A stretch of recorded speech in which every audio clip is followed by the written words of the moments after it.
შეგვიძლია დავიწყოთ. კაი, ხო ჩანს პრეზენტაცია და ასე თქვა, ჩემი ხმაც კარგად ისმის. ვიდეო ჩანს. შვენიერი. კაი, მაშინ დავიწყოთ. პირველ რიგში მოგესალმებით ყველას. მადლობა რომ გამონახეთ დრო და ასე თქვა დამეწვიეთ ამ ჩართვაში. ვიმედოვნებ რომ ეს დრო თქვენთვის სასარგებლო იქნება. შესაძლოა ბევრი რამ თქვენთვის უკვე ნაცნობი იყოს. მაგრამ თუნდაც ერთი ახალი რამ, რასაც დღეს მოისმენთ, ნახავთ, გამოგადგება და გამოიყენეთ პრაქტიკაში. რაც იმას ნიშნავს, რომ პრინციპში დღევანდელ დღეს ჩვენ შეხვედრას უკვე აზრი ქონია. დღეს ფიზიკური მომზადების ღრმა დეტალებში არ შევალ, იმიტომ რომ უბრალოდ მარტივად გასაგები იყოს და მისაღები მწვრთნელებისთვის.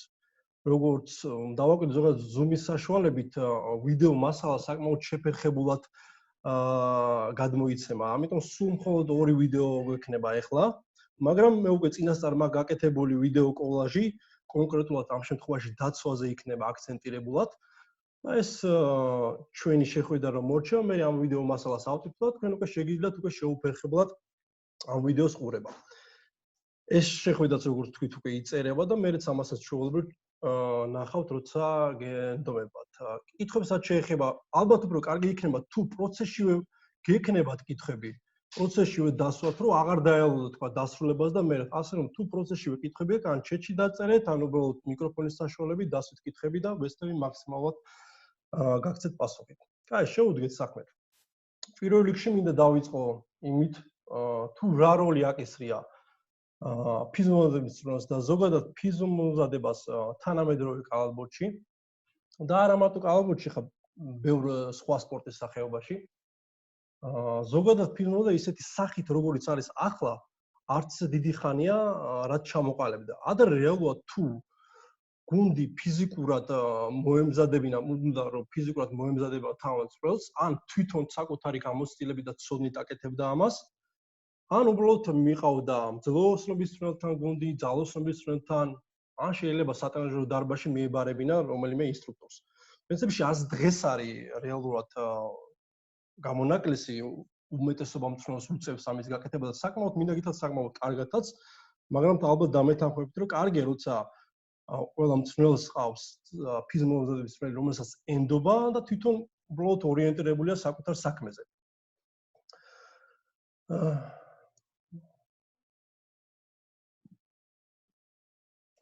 დღეს ფიზიკური მომზადების მწვრთნელის როლი თანამედროვე კალათბურთში არის საგრძნობლად გაზრდილი. გარდა იმისა, რომ უნდა იზრუნოს მოთამაშის განუვითაროს ისე თვისებები, როგორიც არის სისწრაფე, ნახტომი, ფეთქებადი ძალა, კოორდინაცია, თვალისა და ხელის კოორდინაცია, მობილურობა, ბალანსი, მოქნილობა.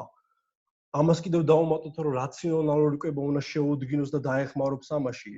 პლუს დაეხმაროს იმაში, რომ მოახდინოს სპორტსმენა სწორი აღდგენა, დასვენება. და განსაკუთრებულად კალათბურთელები გამოირჩევიან, ასე ვთქვათ, იმით, რომ აქვთ ეს ტენდენცია კალათბურთში დღემდე არის სხვათა შორის შემორჩენილი ეს ტენდენცია, რომ აი ბჭყალებში კაჩაობა სროლას გამიფუჭებს, შემანელებს, ნახტომი გამიფუჭდება და ასე შემდეგ. სწორად მორგებული ფიზმომზადების პროგრამა პირიქით დაეხმარებათ, რომ ეს ყველაფერი უკვე გადაიტანონ მოედანზე. ეს იქნება ბურთის ტარება, ეს იქნება პასი, ეს იქნება სროლა, ეს იქნება გადაკეტვა მოხდა. ყველა ეს თვისება ამ თვისების გაცილებით ეფექტურად შეუძლია გააკეთონ, თუ რა თქმა უნდა გაევლიან სწორ სპორტისადმი მორგებულ ფიზმომზადების პროგრამას. ამაზე სხვათა შორის ერთი კარგი ისტორია მახსენდება, ეხლა ალბათ ყველა შესაძლოა უყურებთ მაიკლ ჯორდანის დოკუმენტური ფილმი გადის და ფიზმომზადების მწვრთნელი ყვება ესეთ ისტორიას, როდესაც როგორ მოხდა პირველად მისი კონტაქტი მაიკლ ჯორდანთან. მე მგონი თუ არ ვცდები 90-იანი წლების დასაწყისი იყო თუ 80-იანების ბოლოში, მან სათითაოდ ეხლა მაშინ იმეილი და ის არ იყო, სათითაოდ გაუგზავნა ყველა ჩიკაგო ბულსის მოთამაშეს წერილი, რომ თავაზობდა საკუთარ სერვისს, რომ მე თქვენ მოგამზადებ, დაგეხმარებით და ასე შემდეგ. და რატომაც მხოლოდ მაიკლ ჯორდანს არ მიწერა ეს წერილი. არ ვიცი, მოერიდა თუ რაღაცა, არ ვიცი, მაგრამ ყოველ შემთხვევაში არ მიმიწერიაო. არც ერთისგან პასუხი არ მოსვლია და მე ბოლოს რამოდენიმე დღის მერე უკავშირდება ჩიკაგო ბულსის წარმომადგენელი და ეუბნება რომ ერთ-ერთ ჩვენ მოთამაშე შენთან გასაუბრება სურს. მივიდა გასაუბრება და რას ხედავს რომ მაიკლ ჯორდანი დახვდა. რა თქმა უნდა ვერ წარმოიდგენდა რომ მაიკლ ჯორდანი გამოიჩენდა ასე თქვა სურვილს და საუბრის მერე უთხრა რა ჭირდებოდა მაიკლ ჯორდანს. დაახლოებით 30 დღე მომეცე ფიზმომზადებლმა და 30 დღის მერე ნახე თუ მოგეწონება კი ბატონო გავაგრძელოთო თუ არა და რა პრობლემაში რას კარგავ ამით არაფერს და საბოლოო ჯამში აღმოჩნდა ისე რომ 30 დღე გადაიქცა 15 წელს 15 წლის განმავლობაში უკვე ეს ორი თქვათ ასე თქვათ ტანდემი ერთად იყო და მე ცნობილი ფიზმომზადებელი რომელიც მე კობი ბრაიანტის ფიზმომზადების მწვრთნელიც იყო პიპენის და ასე ძალიან ცნობილი ვარსკვლავების მწვრთნელი იყო. აქედან გამომდინარე ძალიან მნიშვნელოვანია მოხდეს მივაწოდოთ ჩვენს ბავშვობიდანვე პრინციპში მივაწოდოთ ეს ინფორმაცია რომ ძალიან მნიშვნელოვანია ფიზმომზადება ბავშვის განვითარებაში მომავლისთვის. ეხლა სლაიდი მე მგონი თუ გადავიდა. ეხლა სლაიდი გადავიდა ხო მე მგონი? კი ბატონო. კი გადავიდა. კი ბატონო. ეხლა ზოგადად მინდა შევეხო ურთიერთობას ფიზმომზადებისა და სამწვრთნელო შტაბთან.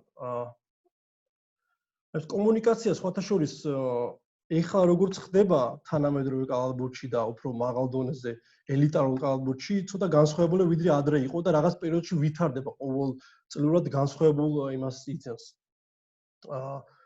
ურთიერთობას თუ მაგალითად თქვათ არის რამოდენიმე ტიპის ურთიერთობა ხო კომუნიკაცია ფიზმომზადებლთან შეიძლება ყავდეს შენ ფიზმომზადების მწვრთნელი რომელიც მხოლოდ არის ესეთი შემთხვევა რომელიც მხოლოდ ჭირდება რომ გუნდი გაახუროს გაწევოს და თავის საქმე გააკეთა მეტი არაფერი არ ჭირდება თქვა ან შეიძლება ყავდეს ფიზმომზადებელი რომელსაც რეალურად ენდობი და უთხრა რომ მე შენ გენდობი გააკეთე შენი გასაკეთებელი საქმე და შენ შენი საქმე გააკეთო მაგრამ არსებობს კიდევ მესამე ტიპის რომელიც გაცილებით ეფექტურია და ნაყოფიერია და გამოიყენება უმაღლეს დონეზე ელიტარულ კალათბურთში ეს არის როდესაც თავარი მწვრთნელი აძლევს საშუალებას აქტიურად ჩაერთოს საკალათბურთო სავარჯიშო პროცესის დაგეგმარებაში. და პრინციპში თუ საჭირო გახდა კონკრეტული ცვლილებები შეიტანოს. მაგალითად მე შემიძლია კონკრეტულად ჩემი პირადი გამოცდილება მოგიყვეთ. ეს იყო 2017 წელს, როდესაც პირველად დავიწყე ეროვნულ ნაკრებთან მუშაობა. თუ არ ვთქვი 2017 იყო. რა თქმა უნდა სანამ დავიწყდი გასაუბრება მქონდა მთავარ მწვრთნელთან ილია ზუროსთან და ამ საუბარში რა თქმა უნდა მოისმინა ჩემი აზრი მე ჩემი შეხედულებები გაუზიარე მაგრამ ყველაზე მთავარი რაც მითხრა იყო ის რომ მისთვის მნიშვნელოვანი ეს ყველაფერი კარგი თქვა გავიგე ეს იცი ესეთი ეს სერტიფიკატი გაქვს ეს შეიძლება ეს გასაგებია მაგრამ რამდენად შეგიძლია შენ სავარჯიშო პროცესში ჩართვა რამდენად შეგიძლია კონკრეტულად ჩემს გვერდით იმუშაო რა თქმა უნდა ჩემთვის ეს პრინციპში მე ბევრ კარგ მწვრთნელთან მიმუშავია ბევრისგან ძალიან ასე ვთქვათ ნაყოფიერი შრომა მქონდა და ეს პრაქტიკა მე რაღაც დონეზე გავლენი მქონდა ეს ძველი მწვრთნელები ვისთანაც მიმუშავია საკლუბო დონეზე მქონდა საშუალება რომ სავარჯიშო პროცესში ჩავართულიყავი და რა თქმა უნდა მე დავთანხმდი რომ მე შემიძლია და დავეხმარებოდი პრინციპში და სავარჯიშო პროცესში მოითხოვს მწვრთნელი როდესაც ვთქვათ ვიკრიბებით სანაკრებო შტაბი გავდივართ გეგმას და კონკრეტულად თქვა თუ რამე ვარჯიში შეიძლება იყოს თქვა გეგმას მწვრთნელი რამოდენიმე ტიპის ვარჯიშს და ფიქრობს რომ შეიძლება იყოს მაღალი ინტენსივობა ის ან დაბალი ინტენსივობა ჩემი როგორც ფიზმომზადების პრეროგატივაა და ალბათ შევარო ურჩი იცი რა შეიძლება აი კონკრეტულად თამაშს რო უახლოვდებით სასურველი იყოს რომ თქვა ეს ტემპი იყოს ოდნავ ნაკლები ან პირიქით შესაძლოა ყოფილა შემთხვევები რომ რაღაც დონეზე თვითონ ვარჯიში მიდიოდა დაბალი ტემპით და მე ჩემი რჩევა იყო თქვათ რომ ტემპი შეიძლება უფრო კარგი იქნება რომ მოთამაშეები არიან მზად მოთამაშეები არიან ამისთვის მზად რომ შეასრულონ უფრო მაღალი ინტენსივობით და რჩევა იყო რომ თქვათ შეგვიძლია რომ გავზადოთ ინტენსივობა ასე რომ ეს კომუნიკაცია მე ვფიქრობ რაღაც დონეზე ახალია, მაგრამ არც ისე ახალია და კარგი იქნება რომ ჩვენთან მაქსიმალურად შევესწრებით რომ კლუბურ დონეზეც გადავიტანო და დავგეგმოთ. მე მაგალითად ძალიან კარგი ურთიერთობა მაქვს ეხლა კლუბში, სადაც მუშაობ და მივყვებით ამ პრინციპს და ეს საერთო ჯამში არა მარტო მე ჩემს საქმეს ვაკეთებ, არამედ თვითონ სავარჯიშო პროცესში ვერთვებით და ვაკეთებ ერთად გეგმავთ ყველაფერს რა როდის რა შეიძლება იყოს კარგი. თუ რამე კონკრეტული შეკითხვა ხო არა გაქვთ ამ თემასთან დაკავშირებით და თუ არა და მე გადავალ უკვე შემდეგ თემაზე. შიო, ერთი აი ხო, და შეიძლება მოგიჩვენოს, მაგრამ შენ ახსნიდა როგორც გავიგე, შეიძლება ფიზმომზადების მწვრთნელი იყოს, რომელიც უბრალოდ გუნდს ახურებს, შეიძლება იყოს პროცესში ჩართული, შეიძლება იყოს მხოლოდ ეს დასაშვებია და მიზანშეწონილია თუ უბრალოდ არიან ესეთი მწვრთნელები, უბრალოდ ვინც იყენებენ ამ მიმართულებით, თორე იცი რა, შენ რას ფიქრობ ამაზე? ძალიან კარგი კითხვაა, რომელიც შენთვის ყველაზე მისაღები. მე მაინც ვთვლი, რომ ძალიან დიდი რამე დამოკიდებულია თავარ მწვრთნელზე. ანუ თუ თავარი მწვრთნელი მეგონი რაღაც ხმაური უკაცრავად მიკროფონი რო გავთიშოთ ძაღლის ყეფა ის ხო მე ვფიქრობ მაინც დამოკიდებულია თავარ მწვრთნელზე. შენ შეიძლება გქონდეს ამის უნარი და ცოდნა, მაგრამ არიან მწვრთნელები რომ იცი რა მე მინდა რომ შენ გთხოვ რომ გამიკეთო ესა და ეს ამის იქით ეს გავალია შენ და პრინციპში ჩემი როგორც ფიზმომზადების პრეროგატია მაქსიმალურად მოვარგო მწვრთნელს. ანუ მის დავალებებს მივყვე და არა ხო ანუ თუ მწვრთნელს უნდა და მოითხოვს ამას რომ იცი რა მე მინდა რომ შენ სავარჯიშო პროცესში ჩაერთო, მე მინდა რომ ამაში დამეხმარო. მაშინ რა თქმა უნდა ეს აუცილებელიც არის და კარგიც იქნება, მაგრამ არიან მწვრთნელი რომ ამბობს რომ მე ამას მივხედავ, შენ ეს მიხედე და პრობლემა არ არის. ანუ საბოლოო ჯამში მე ჩვენ მაინც დამოკიდებული ვარ თავარ მწვრთნელზე და მის მოთხოვნილებებზე და მაქსიმალურად ვცდილობთ რომ მოვერგოთ მის ფუნქციას და რეალურად რა უნდა შენგან რომ მიიღოს. ალბათ ეს იქნება ყველაზე ოპტიმალური პასუხი. ერთი კითხვა მაქვს. კი. ანუ მე მყავს 12 წლამდე ასაკის ბავშვები და რამდენად საჭიროა ბავშვებისთვის და რა დონეზე შეიძლება გამოვიყენოთ ეს ფიზმომზადება და როგორ შეიძლება 12 წლამდე რამდენად შეიძლება ინტენსივობით გამოვიყენოთ ეს ფიზმომზადება და ასე შემდეგ. კაი კითხვა, ბექა, ამ თემაზე ჩვენ ვისაუბროთ, მაქვს მე ამაზე უკვე მომზადებული და თუ ცოტა ხანს დამალოდებით უკვე გადავალთ უკვე ამ კონკრეტულ ამ თემაზე და სავარჯიშო ასაკზეც ვისაუბრებ და ავტომატურად ვფიქრობ რომ შენ კითხვასაც გაეცემა პასუხი. კარგით, მადლობა. კარგი ბექა. კაი, ახლა გადავიდეთ შემდეგ თემაზე მაშინ. თუ კითხვები არა, საკალათბურთო ათლეტიზმი. ზოგადად ძალიან დიდი განსხვავებაა, ახლა ორი სურათს ხედავთ ალბათ ორი წამყვანი კალათბურთელი და ალბათ რა თქმა უნდა კენიელი წამყვანი მარათონელი მორბენალი იქნება. ძალიან დიდი განსხვავებაა, თქვა დარბოდე დაუღრელად 20 კილომეტრს და იყო საკალათბურთო ფორმაში. კალათბურთი გაცილებით მეც მოითხოვს, ვიდრე უბრალოდ დარბოდე 20 კილომეტრს, ან თუნდაც უსეინ ბოლტივით სწრაფი იყო, ან თუნდაც ძალიან მაღლა ხტებოდა. ეს ძალიან კარგია, მაგრამ არ არის საკმარისი. ჩვენ ალბათ მაგიტომაც ავიღო ორი თქვათ მოთამაშე რომელიც არის ათლეტური ზეათლეტური ლებრონ ჯეიმსი რომელსაც ნახტომი გინდა სისწრაფე გინდა ყველანაირი ის აქვს და მეორე ასე თქვათ დონჩიჩი რომელიც შეიძლება დიდი ფიზიკური კონდიციებით ასე თქვათ ესეთი როგორც ლებრონ ჯეიმსს აქვს არ გამოირჩევა მაგრამ საუკეთესოდ ასრულებს მის ფუნქციას ხო საუკეთესოდ იყენებს მის შესაძლებლობებს აი ეს არის მთავარი კალათბურთი არ არის თქვათ სისწრაფის გიჟივი დარბოდე ძალიან მაღლა ხტებოდი უბრალოდ უნდა იცოდე შენი მაქსიმალ შენი უნარები როგორ გამოიყენო და ფიზმომზადება ამაში ეხმარება იმ დონეზე არა რომ თქვა მე ვერ ვიტყვი ძალიან ფიქრობ ძალიან დიდი როლი აქვს ფიზმომზადებას კალათბურთში ზოგადად სპორტში მაგრამ იცი რა შეიძლება ძალიან მაგრა მომამზადო ძალიან მაგრა დახტოვდეს ძალიან მაგრა ჯანზე იყოს მაგრამ იმან თუ ვერ გადაიტანოს თუ სოლა არ შეუძლია, პასი თუ არ შეუძლია, ხო ხტებით ეს უნარები თუ ვერ გამოიყონა, აზრი არ აქვს. ანუ თუ ვერ მოხდა ტრანსფერი თქვათ ვარჯიშიდან, ფიზმომზადების ვარჯიშიდან კალათბურთზე, საკალათბურთო მოძრაობებში, მაშინ აზრი არ აქვს, ყველაფერს აზრი ეკარგება. და პრინციპში ამაზეც ასევე ფიზმომზადების მწვრთნელის ერთი ცნობილი, მე მგონი ჩიკაგო ბულსის ასევე მწვრთნელი იყო, რომელიც უთხრეს რომ 6 ჩემპიონატი აქვს მოგებული, პარალელურად მას ბეისბოლის გუნდში იყო ფიზმომზადება, იქაც რამოდენიმე ჩემპიონატი მოიგო და კითხეს, ეხლა შენ ამხელა ჩემპიონატი მოიგე და რა როლი გაკისრია და ძალიან დიდი წვლილი გაქვს და რეალურად რაც თქოს პრინციპში მართალიც იყო, რომ ეხლა კი, გასაგებია რომ მე ამდენი წელი ამდენი მოვიგე, მაგრამ ორგანიზაცია იყო, საკალათბურთო ორგანიზაცია იყო ძლიერი, ჩვენ ესეთი მოთამაშეები ყავდა, ფული იხარჯებოდა და ეხლა, ხვდებითო ეხლა შეიძლება ჩემს გარშეც მოიგოთ, ან რეალურად ლოგიკურად რა არის, ლოგიკურად ვეთანხმე ამაში და ეგრეც არის, რომ საბოლოო ჯამში საკალათბურთო უბრალოდ შედარებით უფრო მეტად დამოკიდებულია უნარებზე, საკალათბურთო უნარებზე. და თუ ეს საკალათბურთო უნარები მოთამაშეს არ აქვს საკმარისად, ძალიან რთულია მხოლოდ ფიზმომზადებით მიაღწია ამას. ამიტომ ეს უნისონში უნდა იყოს. შეიძლება თქვა სხვა სპორტში უფრო მეტად შენი სისწრაფე და შენი ჯანი გამოგადგეს, მაგრამ კალათბურთი სხვა სპეციფიკურია. ჩემთვის პირადად როგორც კალათბურთის მწვრთნელისთვის უპირველესი მიზანია რომ მოთამაშეები იყვნენ დაცული ტრავმისგან. მე თუ ამას შევასრულებ რომ მოთამაშემა სეზონის განმავლობაში სერიოზული ტრავმა ხა მიკროტრაუმებისგან დაზღვეული არ ვართ არავინ ძალიან რთულია ამის წინასწარ განსაზღვრა მით უმეტეს კალათბურთი არის კონტაქტური სპორტი.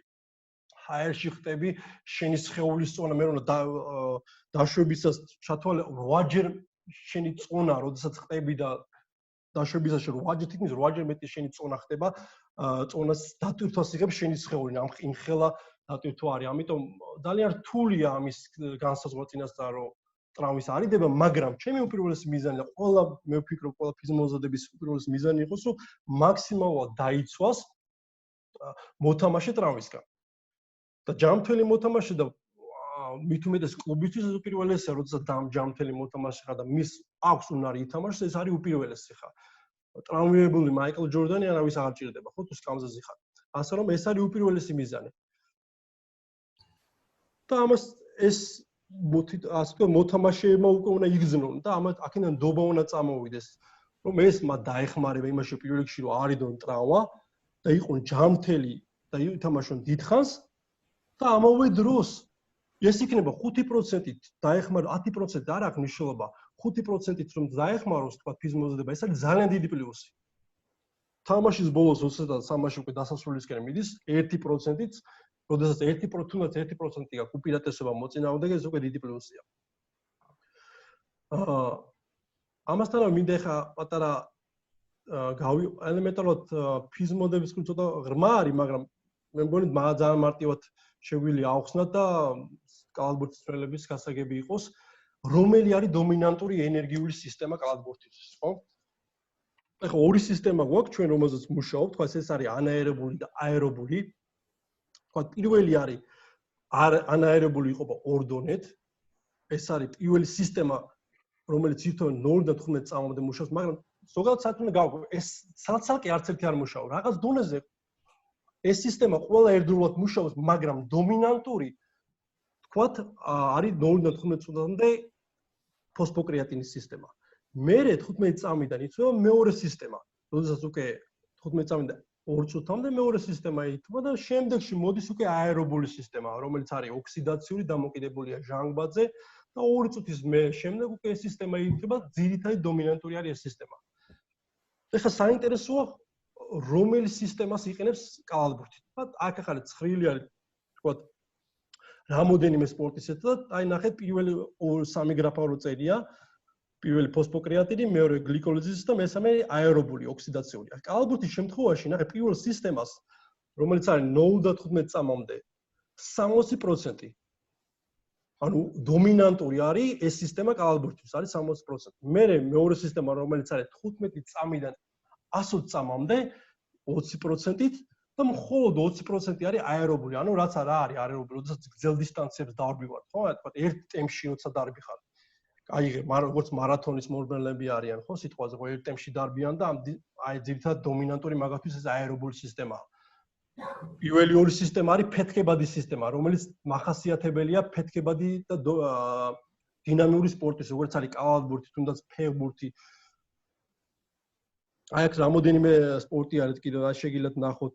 მაგალითად ფეხბურთის შემთხვევაში, ხო, აი ჩამოღა 50, 20, 30. ისაც იყოფა იმ შემთხვევაში რა პოზიციას თამაშობ. თუ ხარ ფორვარდი, მაგ შემთხვევაში 60-30 მხოლოდ 10% არის აერობული. ამიტომ აქედან გამომდინარე ჩვენ შეგვიძლია დავასწროთ, რომ თუ კალათბურთისთვის ეს პირველი ორი სისტემაა დომინანტური, მაშინ ჩვენი მოსამზადებელი ეტაპიც უნდა იყოს აქცენტირებული ამ ორ სისტემაზე. ხშირ შემთხვევაში ხდება ხოლმე, რომ ძირითადად თქვა მოსამზადებელი ეტაპი როცა არის, თუნდაც ფიზმომზადების მწვრთნელებიც იგივეს აკეთებენ და არა მარტო თქვა თანამედროვე მწვრთნელები, მარტო ფიზმომზადების მწვრთნელებსაც თქვა მიყავთ გუნდი თქვა თაში იქნება საღამო და დარბიან და ძირითადი მოსამზადებელი ეტაპი ხდება ამაზე. რატო? როდესაც ძირითადი ენერგო სისტემა არის აგებული ამაზე, ხო? პირველ ორ სისტემაზე. ალო, გესმით? კი, ჩვენ გვესმის. ხო, არა, ვიღაცას არის და ხო, მე მგონი კითხვა ქონდა თქვა. კაი. ანუ ძირითადად დომინანტური არის ეს სისტემა, აქედან გამომდინარე, ჩვენი სავარჯიშო პროცესი უნდა ავაგოთ ამ ორ სისტემაზე. ნიშნავს რას, რომ მაქსიმალურ ტემპში უნდა იყოს ყველაფერი, მაქსიმალური პროცენტი, 100% იქნება, ეს იქნება სისწრაფეზე, ეს იქნება ფეთქებად მოძრაობებზე, ეს იქნება ნახტომზე, ეს იქნება სისხარტეზე. მაგრამ არ ნიშნავს, პრინციპში არ ნიშნავს, რომ საერთოდ ამოვიღოთ თქვა აერობული და ძუნძულები, ასე თქვა. კარგია, შეგვიძლია ჩვენ ჩავრთოთ, მაგრამ ეს უნდა იყოს მოშორებული სეზონთან იყოს რაც შეიძლება შორს, თქვა, როცა ვიწყებ თქვა ჩვენ მოსამზადებელ ეტაპს ზაფხულში. შეიძლება მაშინ პირველი კვირა თქვა რამოდენიმე დღე აქცენტირებული იყოს ამაზე, ძუნძულები და ასე, მაგრამ რაც უფრო უკვე უახლოვდები სეზონს და მით უმეტეს სეზონში საერთოდ უნდა ამოღებული უნდა იყოს. საერთოდ უნდა დაივიწყოთ ჩემი მოსაზრებაა, რომ და არა მარტო ჩემი მოსაზრება, რომ საერთოდ დინამიური სპორტის შემთხვევაში, როგორც არის კალათბურთი, ძელ დისტანციაზე სირბილი საერთოდ ამოღებული უნდა იყოს. მით უმეტეს შუა სეზონში და მით უმეტეს საფარის შეცვლა არ უნდა მოხდეს, იმიტომ რომ მაქსიმალურად თუ ხარ შუა სეზონში, თუ გიწევს ყოველ კვირა თამაში, თან ყოველ კვირას რამოდენიმე დღეს თამაში, მაგ შემთხვევაში ძირითადად შენი საფარი უნდა იყოს კორტი, პარკეტი, ასე ვთქვათ. და მაგ დროს ძალიან ცუდია, როდესაც საფარს იცვლი და რამოდენიმე საფარზე დარბი ხარ, იმიტომ რომ ალბათობა იმისა, რომ ტრავმა მიიღო, იზრდება უკვე. აქედან გამომდინარე, ჩემი რეკომენდაციაც იქნება, რომ მიაქციოთ ყურადღება ამას და თვითონ არა მარტო პრინციპში პროფესიულ დონეზე, არამედ ბავშვებში უფრო მნიშვნელოვანია, იმიტომ რომ რეალურად თქვენ სირბილით ბავშვებს რო არ ბენებთ, არაფერს არ იღებთ. ანუ მაგით ბავშვს გარდა იმისა, რომ თქვათ, ესე ვთქვათ, დიხანია და გამძლეობა შეიძლება განუვითარდეს, რომელიც არ არის კალათბურთის დომინანტური, სხვას არაფერს არ იღებს. და პირიქით გეტყვით, თუ შენ აქცენტირებული გაქვს ამ ტიპის ვარჯიშებზე, შენ აქვეითებ პირველ ორ სისტემას. ანუ აქვეითებ სისწრაფეს, აქვეითებ ფეთქებადობას. ანუ აზარალებ რეალურად პირველ ორ სისტემას იმის გამო, რომ შენ თქვა აქცენტირებას აკეთებ აერობული ტიპის ვარჯიშზე. მაგრამ შენ თუ აქცენტირება გაქვს პირველ ორ სისტემაზე, პირიქით შენ აუმჯობესებ და ანვითარებ მესამე სისტემას. აქედან გამომდინარე, სავსებით საკმარისია, უკვე არ გჭირდება რეალურად მით უმეტეს სეზონის დროს ახლოვდება შუა სეზონი, აღარ გჭირდება შენ რომ დისტანციებზე არ ბენინო ძელ დიდი ხნით ერთ ტემპში, იმიტომ რომ უკვე შენ შეგიძლია განავითარო და არ გექნება ამის პრობლემა, გამძლეობის პრობლემა და იმის. მით უმეტეს თუ თვითონ ვარჯიშის პროცესში უკვე არის თქვა ინტენსიური ვარჯიში, რეალურად შუა სეზონში საკმაოდ ძალიან მინიმალურ დონეზე მიწევს, მე თქვა კლუბის შემთხვევაში, იმიტომ ნაკრები ზოგადად ყოველთვის თქვა პატარა მონაკვეთით ვიკრიბები და იქ ცოტა ნაკლები საშუალებაა, რომ კარგად დაგეგმო და გეგმას მიყვე. ძირითადად კლუბურ დონეზე როდესაც რამოდენიმე თუ ერთად ხარ და იცი გეგმას წინასწარ წერ, მაგ შემთხვევაში როცა შუა სეზონში ხარ, მაშინ პრინციპში მე როგორც ფიზმომზადების დროს არ მჭირდება დიდი თქვა სირბილების გაკეთება, იმიტომ თუ ვარჯიშის პროცესში უკვე ძალიან აქტიურია. იმ მოთამაშეს უკვე აღარ ჭირდება ზედმეტი სირბილი, რა თქმა უნდა, გარდა იმ შემთხვევაში, როდესაც თქვათ არიან მოთამაშეები, თქვათ სკამის მოთამაშეები, რომელსაც არ უწევთ თამაში, შეიძლება ვარჯიშის პროცესში დიდად ვერ ერთვებიან, მაგათ დამატებით რა თქმა უნდა, მე ვფიქრობ, პირიქით კარგიც არის და ჭირდებათო დამატებით როგორც ფიზმომზადებლმა თუ მთავრმწვრთნელმა დამატებით რაღაც გარკვეული სახის სირბილები მისცეს, მაგრამ ისევ ეს სირბილები არ უნდა იყოს თქვათ ერთ ტემპში და ნელი დისტანციაზე. თქვათ იგივე ასე ვთქვათ, ჩელოქს რო ეძახიან, ხო? მოედანზე რამოდენიმე მოედანი, 10 მოედანი, 6 მოედანი, შეიძლება იყოს კომპლექსური სირბილი, როგორიც არის, ვთქვათ, სირბილი, დაცვა, ნახტომი კომპლექსურად ერთად. ანუ მაქსიმალურ ინტენსივობაში ნაკლები დრო და მაქსიმალური ინტენსივობით. სანამ გადავალთ შემდეგ თემაზე, რამე შეკითხვა ხო არა გაქვთ ამასთან დაკავშირებით?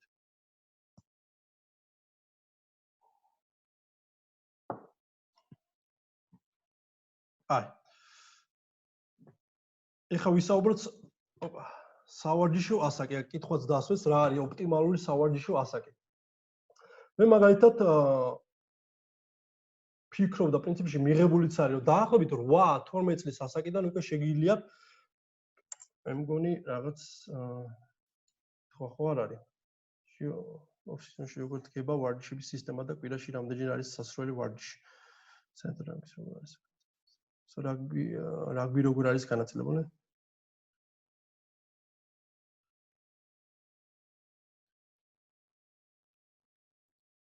მაგ კითხვა დასვეს, მაგალითად მოსამზადებელი ეტაპზე როგორ ვარჯიშების სისტემა, როგორ დგება ვარჯიშების სისტემა და კვირაში რამდენჯერ არის სასროლი ვარჯიში.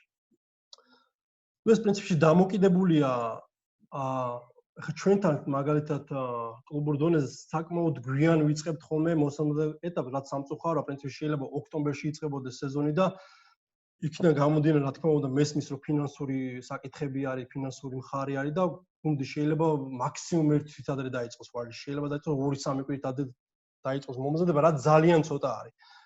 არ აძლევს გუნდს საშუალებას, რომ კარგად გუნდს და მოთამაშეს კარგად მოემზადონ ჩემპიონატის. ხშირ შემთხვევაში ხდება რა, რომ ჩემპიონატი იწყება და მოთამაშე თავიდან კი არ ხდება ფორმაში, შუა სეზონში შედის ფორმაში. რაც ძალიან ცუდია, მე ვფიქრობ და პრინციპში ცუდია, იმიტომ რომ ტრავმის ალბათობაც დიდია. როდესაც ეგრევე გიწევს თამაშები, როდესაც სხეული არ არის მომზადებული. დაგეგმარება სხვანაირი ბევრნაირი შეიძლება იყოს მოსამზადებელი. ძირითადად თავიდან როცა იწყება, უპირატესი უნდა იყოს ფიზმომზადება. მაგალითად, ჩემ შემთხვევაში პირველი 2 კვირა შეიძლება საერთოდ თქვა მინიმალური იყოს ბურთთან ვარჯიში, საკალათბურთო ვარჯიში. იყოს ძირითადად აქცენტირება ფიზმომზადებაზე. ბურთთან ელემენტარული რაღაცები შესაძლოა დრიბლინგები, თქვა ტექნიკაზე მუშაობა, მაგრამ არა რამე ტაქტიკური და ტექნიკური სახის. უბრალოდ მინიმალური საბაზისო ბურთთან მუშაობა, მაგრამ აქცენტირება უნდა ხდებოდეს ფიზმომზადებაზე. დაახლოებით 4 ან 5 დღის განმავლობაში, კვირაში 4-5 დღე თქვა ვიღებ ჩემ თავზე, თქვა ეთმობა ფიზმომზადებას, ის დამოკიდებულია თქვა როგორი საშუალება შეიძლება იყოს კვირაში დღეში 2 ვარჯიში, თქვა დილით იყოს ფიზმომზადება, საღამოთი იყოს საკალათბურთო ვარჯიში და ძირითადად 4 ან 5 დღე. გააჩნია რაც უფრო ახლოს უახლოვდები სეზონს საკალათბურთო, მით უფრო ცირდება ჩემი როგორც როლი ფიზმომზადების იმ ხრივ რომ დატვირთო მცირდება და უფრო მეტი აქცენტირება ხდება საკალათბურთო ტაქტიკური ტიპის ვარჯიშებზე. ანუ აქცენტი უკვე უპირატესობა არის, ჩემთვის უპირატესობა და გუნდის უპირატესობა არის, რომ უკვე საკალათბურთო ტიპის ვარჯიშები იყოს და ნაკლებად უკვე ფიზმომზადება. უფრო მეტად ვერგები უკვე მე მთავარი მწვრთნელის თქვათ მოთხოვნილებას და რა უნდა რეალურად ზოგ მწვრთნელს თქვათ აქცენტირება უნდა დაცვაზე, ზოგ მწვრთნელს უნდა აქცენტირება უნდა თქვათ მოხსნებზე და სხვადასხვანაირი ასე თქვათ მოთხოვნილება აქვს ხოლმე მწვრთნელს და იმის და მიხედვით როგორი ტიპის მოთამაშეები ყავს და რა გინდა რომ მიაღწიო. ანუ ძირითადად ეგ არის ვიწყებთ ფიზმომზადება არის აქცენტირებულად თავიდან უპირატესი და მე ნენელა რაც უფრო სეზონს უახლოვდეთ უკვე გადაერთება ჩემი დატვირთვა არის ნაკლები და უკვე მეტად გადადის აქცენტი საკალათბურთო ვარჯიშებზე. მე მგონი თქვა ამოვწურე, ასე თქვა გავეცი პასუხი. კარგი, გადავიდეთ შემდეგ თემაზე სავარჯიშო ასაკი. ანუ დაახლოებით 8-12 წლის ასაკიდან მე ვფიქრობ უკვე შეიძლება ბავშვი ფიზმომზადების მხრივ უკვე დავტვირთოთ. მაგრამ ეს ფიზმომზადება არ ნიშნავს ეხა 8 წლის ასაკიდან შტანგები დაადო და გირები აზიდინო ბავშვს და არა. უბრალოდ თავიდან ელემენტარული ვარჯიშები, როგორც სწორი მოძრაობა, სწორი ბუქნი, სწორი აზიდები, მაქსიმალურად მაგაზე უნდა აქცენტი იყოს, სირბილზე აქცენტირებული უნდა იყოს, მაგრამ ალბათ უნდა გავითვალისწინოთ ძალიან მნიშვნელოვანია, რომ ყველა ბავშვი ერთი და იგივე ასაკის, ერთი და იგივე სხეულის აღნაგობა არ აქვს. ანუ შეიძლება ქრონოლოგიური ასაკი იყოს 8 წლის, 10 წლის, მაგრამ მისი ბიოლოგიური ასაკი იყოს ან მეტი ან ნაკლები. მაგალითად 10 წლის ბავშვი შეიძლება გამოიყურებოდეს როგორც 15 წლის ბავშვი, ან პირიქით. აქედან გამომდინარე, ცვლილის როგორც ჩემი, როგორც ფიზიოლოგიის ცვლილის და ასევე პრინციპში თავარი ცვლილის მიზანიც არის, რომ მიხვდეს, რომ ეს ბავშვისთვის კი არის შესაძლებელია 12 წლის, მაგრამ მისი სხეული არ არის მზად გავსი ტიპის დატვირთებისთვის. ამიტომ ძალიან მნიშვნელოვანია, რომ ინდივიდუალურად მოხდეს შერჩევა ვარჯიშების და მორგება კონკრეტულად ბავშვისთვის. შის შემთხვევაში ხდება ხოლმე, რომ არის მომენტი, ხა ასაკი მესმის, რომ ხა თულია, როდესაც 20-30 ბავშვი ყავს და ყველა ცალ-ცალკე რაღაც ინდივიდუალურად გამოყო ვარჯიშები და მაგრამ სასურველია, რომ შევხედოთ, აღმოვაჩინოთ, თქვა, ეს ბავშვის თქვა, რაში ძალიან უჭირს და ჯობია რაღაც სხვა ტიპის ვარჯიში მივიცეს, იმიტომ რომ ამ ვარჯიშს თუ არასწორი ფორმით აკეთებს, მაგით ჩვენ უბრალოდ ვაზიანებთ მის სხეულს და საბოლოო ჯამში შეიძლება დისფუნქციურად მე მომავალში ისე განვითარდეს სხეული, რომ ძალიან რთული გახდეს მისი კორექტირება, ასე ვთქვათ. ეხლა შეკითხვა ხო არ არის, რომელი ასაკიდან არის? შეკითხვა არის, შიოკი, აი მე ყურადღება ნიკამ სხალაიამ დასვეს შეკითხვა, რომელი ასაკიდან არის სასრული ხტომითი ფეთქებადი ვარჯიშები და რამდენად მნიშვნელოვანია ლენდინგი. კი ბატონო, ლენდინგი ანუ დაშვების შემთხვევაში ძალიან კარგი კითხვაა. ზოგადად ეხლა ნახე ორი ვარიანტი, ეხლა მაგალითად კალათბურთი თვითონ სპეციფიკურად ძალიან ფეთქებადი და ასე თქვა ნახტომისებრი სპორტია, ხო? ანუ ბავშვი ისე დახტის, სულ დახტის. ეხლა განსხვავებით თქვა რაგბისგან და ფეხბურთისგან, ხო? რაგბი მით უმეტეს რომ ნაკლებად არის ნახტომები. აქედან გამომდინარე დოზირება უნდა იყოს სხვადასხვანაირი კალათბურთელს შორის, კალათბურთელს შორის და ფეხბურთელს შორის და რაგბის შორის, მორაგბეს შორის. შესაბამისად პატარაობიდან მინიმალური დოზით უნდა იყოს და არ უნდა იყოს თქვა ძალიან ზედმეტად აქტიური ტიპის ნახტომები. პატარა ტიპის პატარა ბარიერზე გადახტომილი კი ბატონო, რომ ბავშვი მიხვდეს უბრალოდ კოორდინაციის ხმის, რომ საკუთარი სხეული შეიცნოს, მაგრამ ეს ნახტომები არ უნდა იყოს ძალიან დამტვირთველი ბავშვისთვის. თუ აკეთებს სწორი ფორმის, კი ბატონო, მაქსიმალურად უნდა გააკეთოს სწორი ფორმის, პატარა ბარიერებზე გადახტომები და დაბალი ინტერესები, ნაკლები რაოდენობით, კალათბურთელისთვის ის ისეც დახტის, ბავშვი ისეც დახტის. აღარ ჭირდება ზედმეტად კიდე რაღაც დონეზე ამის დატვირთვა. აქედან გამომდინარე, უნდა ვიცოდეთ რა სპორტში ვართ და თუ ეხლა პროფესიულ დონეზე ხა წარმოიდგინეთ შუა სეზონში ვარ და მოთამაშეები, ხო, ახლა პროფესიულ დონეზე ვარ, ხო, ახლა შუა სეზონია, კვირაში 2-3 თამაშს თამაშობ, შეიძლება ერთ თამაშს მნიშვნელობა არ აქვს. ვარჯიშები არის ზე აქტიური, იქ რამდენ ნახტომს აკეთებს ერთ ვარჯიშზე, ხო? დაახლოებით ერთი მოთამაშე ხო აკეთებს სხვადასხვა ტიპის ნახტომს, 100-მდე სხვადასხვა ტიპის ნახტომს. ეხლა წარმოიდგინე, როგორც ფიზმომზადები, ეხლა შენ კვირაში აკეთებს 500 ნახტომს და შენ მოდი ეხლა კიდე გამოუწერო ფიზმომზადების ხრი და კიდე ერთი 100 ნახტომი დავამატე. ხო არ იქნება სწორი. ამით პირიქით შენ გაზრდი ტრავმის ალბათობად. ამიტომ უნდა იცოდე რა სპორტში ხარ და რა საჭიროებას მოითხოვს. ბავშვების შემთხვევაში შეიძლება დაიწყო იგივე თქვა 8-10 წლის ასაკიდან ნახტომი, მაგრამ უნდა შეხედო ბავშვი რამდენად შეუძლია და რამდენად ფლობს სხეულს. ეხლა ბავშვი თუ ელემენტარულად ბუქნი არ შეუძლია წესიურად, ელემენტარულად სირბილის მექანიკა არ უარგამს, შესაბამისად ნახტომი ძალიან გაუჭირდება. მაგრამ თუ დავიწყებთ მაქსიმალურად კორექტი აქცენტი უნდა იყოს ტექნიკაზე, უნდა იყოს დაბალი ინტენსივობა, ნაკლები გამეორებები, კვირაში თქვა მაქსიმალური უნდა იყოს კონტაქტი, ასე ვთქვათ. შეიძლება 30-40 კონტაქტი კვირაში, ისიც მაქსიმალურად დაბალ ბარიერზე და კარგი ხარისხით. ეხლა ლენდინგის შემთხვევაში, ან დაშვების შემთხვევაში, დაშვება პრინციპში პირველი მე ჩემ შემთხვევაში, როდესაც ვასწავლე პირველი ბავშვებს არის დაშვება. ანუ დამიწება, ჩამოხტომა, ყუთიდან ჩამოხტომა. პირველი ჯერ გადახტომას კი არ ვასწავლე, პირველი ვახტავი ყუთიდან ჩამოხტომას.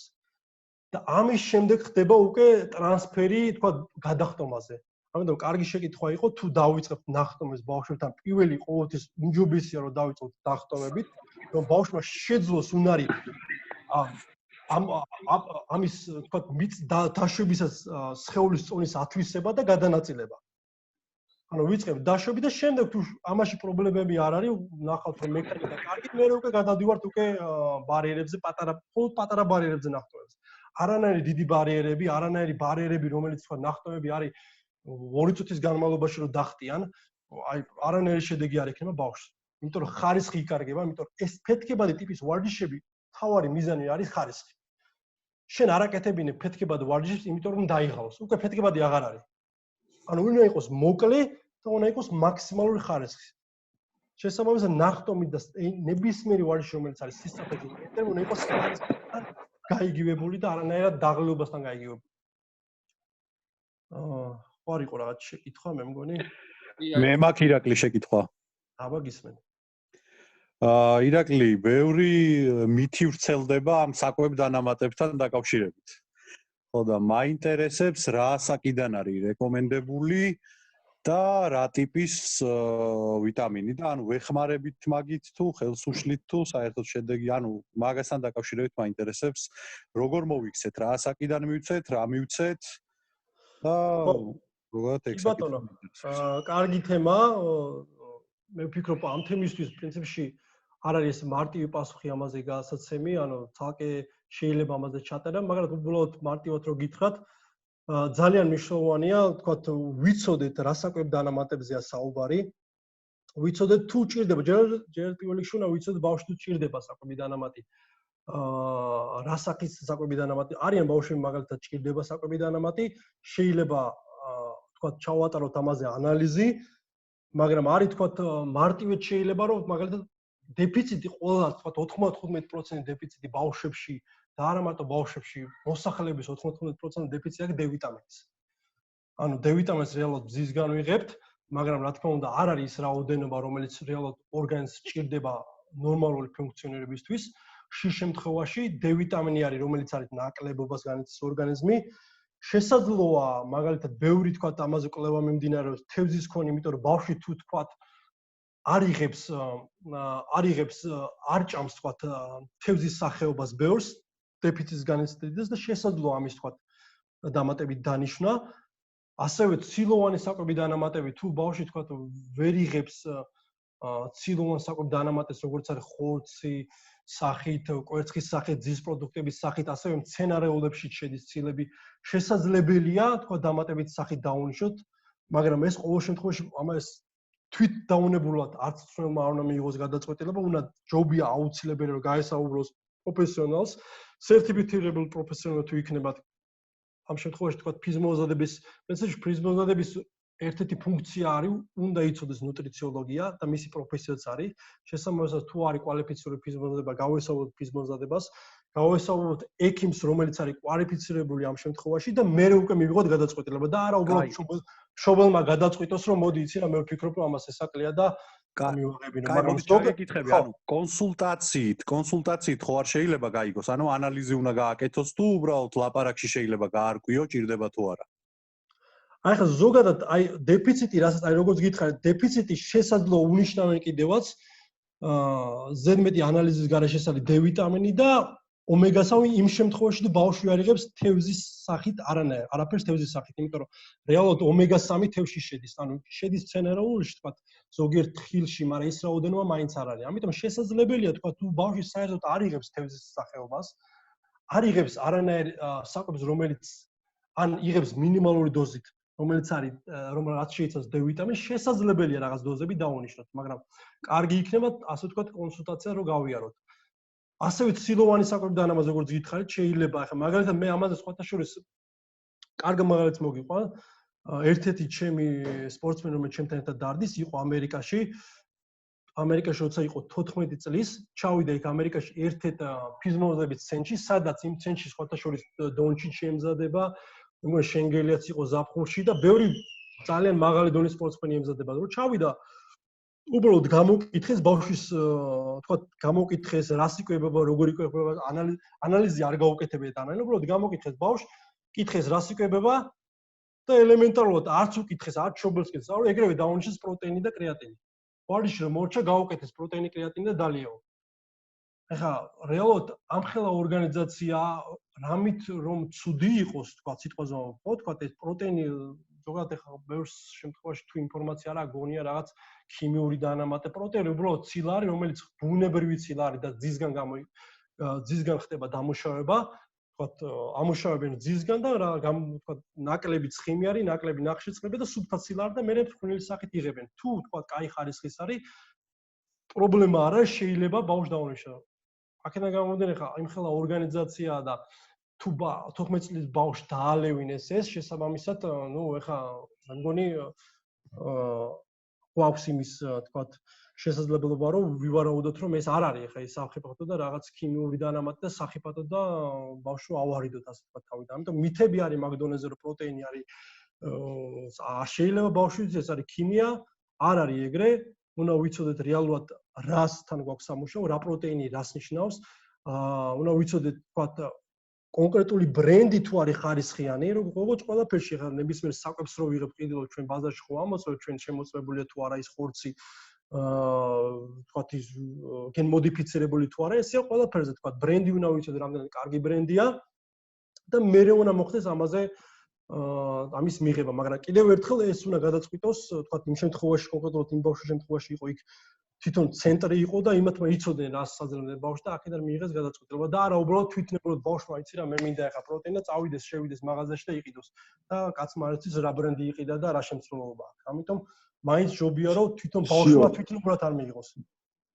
კი ბატონო. შიო ბოდიში აი მე ბოლოს მე აი ჩაძიებას რაც ქვია ზუსტად ეგრე ჩაგიძიებ. მაგრამ ამ შემთხვევაში როცა ჩვენ არ გვაქვს კონსულტაციის პასუხი, არ გვაქვს ანალიზის პასუხი, ხო, მწვრთნელი თქვა ფიზმომზადება თუ ეს რეაბილიტაციის ცენტრი თუ რაღაც ცენტრიდაც არის, იღებს გადაწყვეტილებას, რომ ბავშვს დაუნიშნოს ცილა და კრეატინი. ეს არ ნიშნავს იმას, რომ ბავშვს ეს სჭირდება, ხო? უბრალოდ გადაწყვიტა, რომ უნდა მისცეს და არ ვიცით ეს შედეგს მისცეს თუ არ მისცეს. ხო შეიძლება რომ ამ ეტაპზე ამ ბავშვს ეს პროტეინი და ეს თქვა კრეატინი ასე შეიძლება ხი არ ჭირდება. თუნდაც ის დ-ვიტამინი და თუნდაც ის და მოხდეს დანიშნა ტყუილ უბრალოდ. ხო ესეც დაშოშებია, იმიტომ რომ ჩვენ არ ვიცით ზუსტად ჭირდება თუ არ ჭირდება და როცა ამის გადაწყვეტილებას იღებს, რისკი არის. ხო, ამიტომ ვამბობ, რომ ის ვინც იღებს გადაწყვეტილებას, უნდა იცოდეს მართლა ჭირდება თუ არ ჭირდება. ესე რომ თვითდევნებურად თუ არ ჭირდება, ბავშვს არ უნდა დაუნიშნოს. მაგრამ ეხლა რომც დაუნიშნოს, თქვათ ომეგა-3 რეალურად არაფერ რაღაც ასტრონომიული დოზა უნდა იყოს, რომ ჩვენებას არ მისცემს. ხო, აი ეს დ-ვიტამინი როგორიც არის და ომეგა-3 უნდა იყოს მართლა დიდი დოზები, მაგალითად 10000 ერთეულზე მეტი თუ არის, შეიძლება მე ისეთ შეიძლება რაღაც უკვე ეფექტური. მაგალითად ახლა მე ჩემ კონკრეტულ შემთხვევაში გეტყვი, მე ანალიზები გავიკეთე, იმიტომ ზოგადად მე არ მიყვარს წინასწარ ვიმეს რამე შევა თუ მე თვითონ ჩემ თავზე არ მაქვს გამოსტილი. მე ანალიზები გავიკეთე დ-ვიტამინზე, სანამ დ-ვიტამინის ანალიზებს გავიკეთებდი, მე ვსვავ ყოველთვის დ-ვიტამინს 2000 ერთეულს. ანუ ერთეულები 2000 ერთეულს ვსვავ, საკმაოდ ნორმალური დოზაა. ანუ ჩვეულებრივ მულტივიტამინებში, რომელიც იყიდება აპტეკაში, ძალიან დაბალი დოზაა. 2000 ნორმალური დოზა არ არის პატარა დოზა. და სანამ ანალიზებს გავიკეთებდი, ვსვავდი ჩვეულებრივ. ანალიზები რო გავიკეთე, ვთქვათ, იყო 30-დან 100-მდე არის, ასე ვთქვათ, დასაშვები დოდა. 30 არის მინიმალური, ზღვარი და 100 არის მაქსიმალური. მე მქონდა 32. ანუ იმის და მიხედვით მე რო ვსვავდი, კვებაც ნორმალური მაქვს, ვიკვები ნორმალურად, დანამატის სახით დ-ვიტამინს ვიღებ, მხოლოდ 32 მქონდა. წარმოიდგინე, ვინც საერთოდ კვებით არ იღებს და არც დანამატების სახით რამხელა დეფიციტში არის. ანუ დ-ვიტამინი სტატისტიკურად კვლევის და მიხედვით ცნობილია, რომ მოსახლეების უმეტესობას არის დეფიციტში. და ძალიან მნიშვნელოვანია ზოგადად იმუნური სისტემაში. ეხლა სხვათა შორის ამ ვირუსის დროს ბევრი რეკომენდაციას დ-ვიტამინი, ამაზე მიდის აქცენტირება, რომ მაქსიმალურად იმუნიტეტი ავიმაღოთ.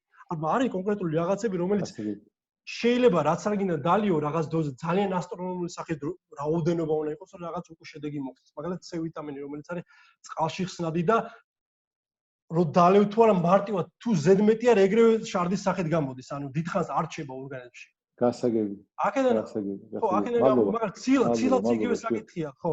ცილაც იგივე რაღაცაა, ხო ხტები, ცილაც რაღაც ძალიან დიდი დოზით უნდა მიიღო, რომ ღვიძლზე მოხდეს ამის დატვირთვა ღვიძლზე. ხო ხტებით, ახლა იმ რაოდენობის ბავშვი ვერ მიიღებს ვერც დანამატით, რომ დატვირთვა მოვიდეს თქვა ღვიძლზე. და აქედან გამომდინარე, რასაც აძლევს თქვა ექიმი, უნდა გქონდეს ამაზე მეცნიერული კვლევა უნდა იყოს ჩატარებული. ამ შემთხვევაში პროტეინზეც და თქვა კრეატინზეც არის მეცნიერული კვლევა ჩატარებული, ეს არის უნებელი და შესაძლებელია ამა და ამ ასაკიდან მიღება. და თავ როგორც ვისაუბრეთ, ეს უნდა არტიკლებული გადაწყვეტილება არ უნდა იყოს და ეს უნდა გადაწყვეტილება მიიღოს კონკრეტულად სპეციალისტმა, რომელიც არის კვალიფიცირებული და უნდა მიხვდეს თუ ჭირდება თუ არ ჭირდება. ირაკლი, შეკითხვა არის აქ ორი. ხო.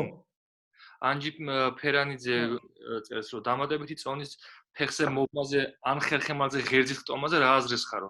და მეორე არის რა ასაკიდანა კუნთოვანი მასის მომატება რეკომენდებული. ნიკა შავაძე კითხულობს ამ კითხვას. ესე რომ კი ბატონო.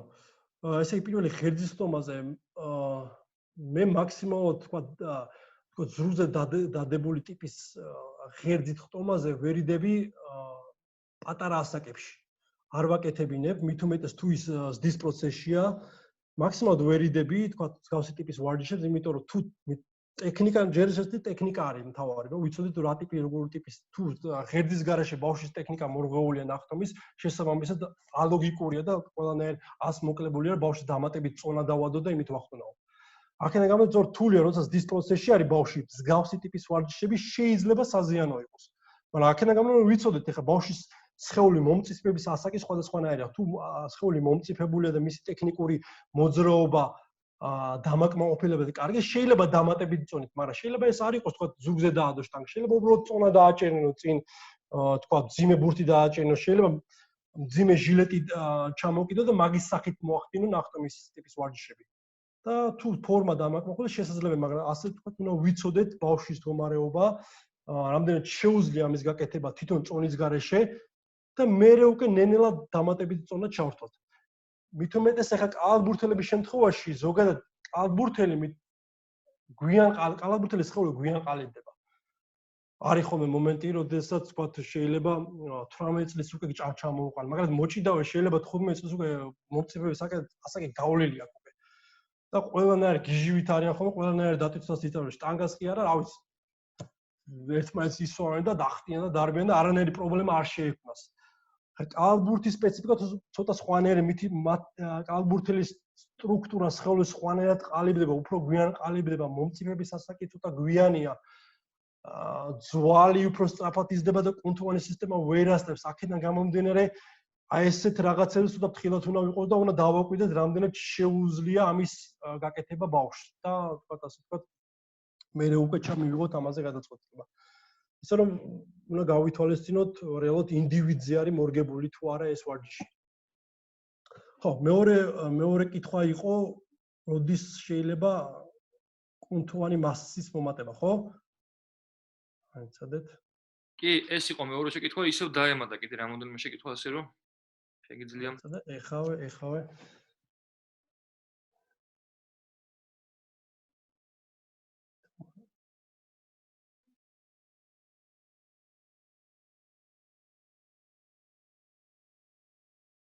კარგი, მოდი იმას გავივლი რა.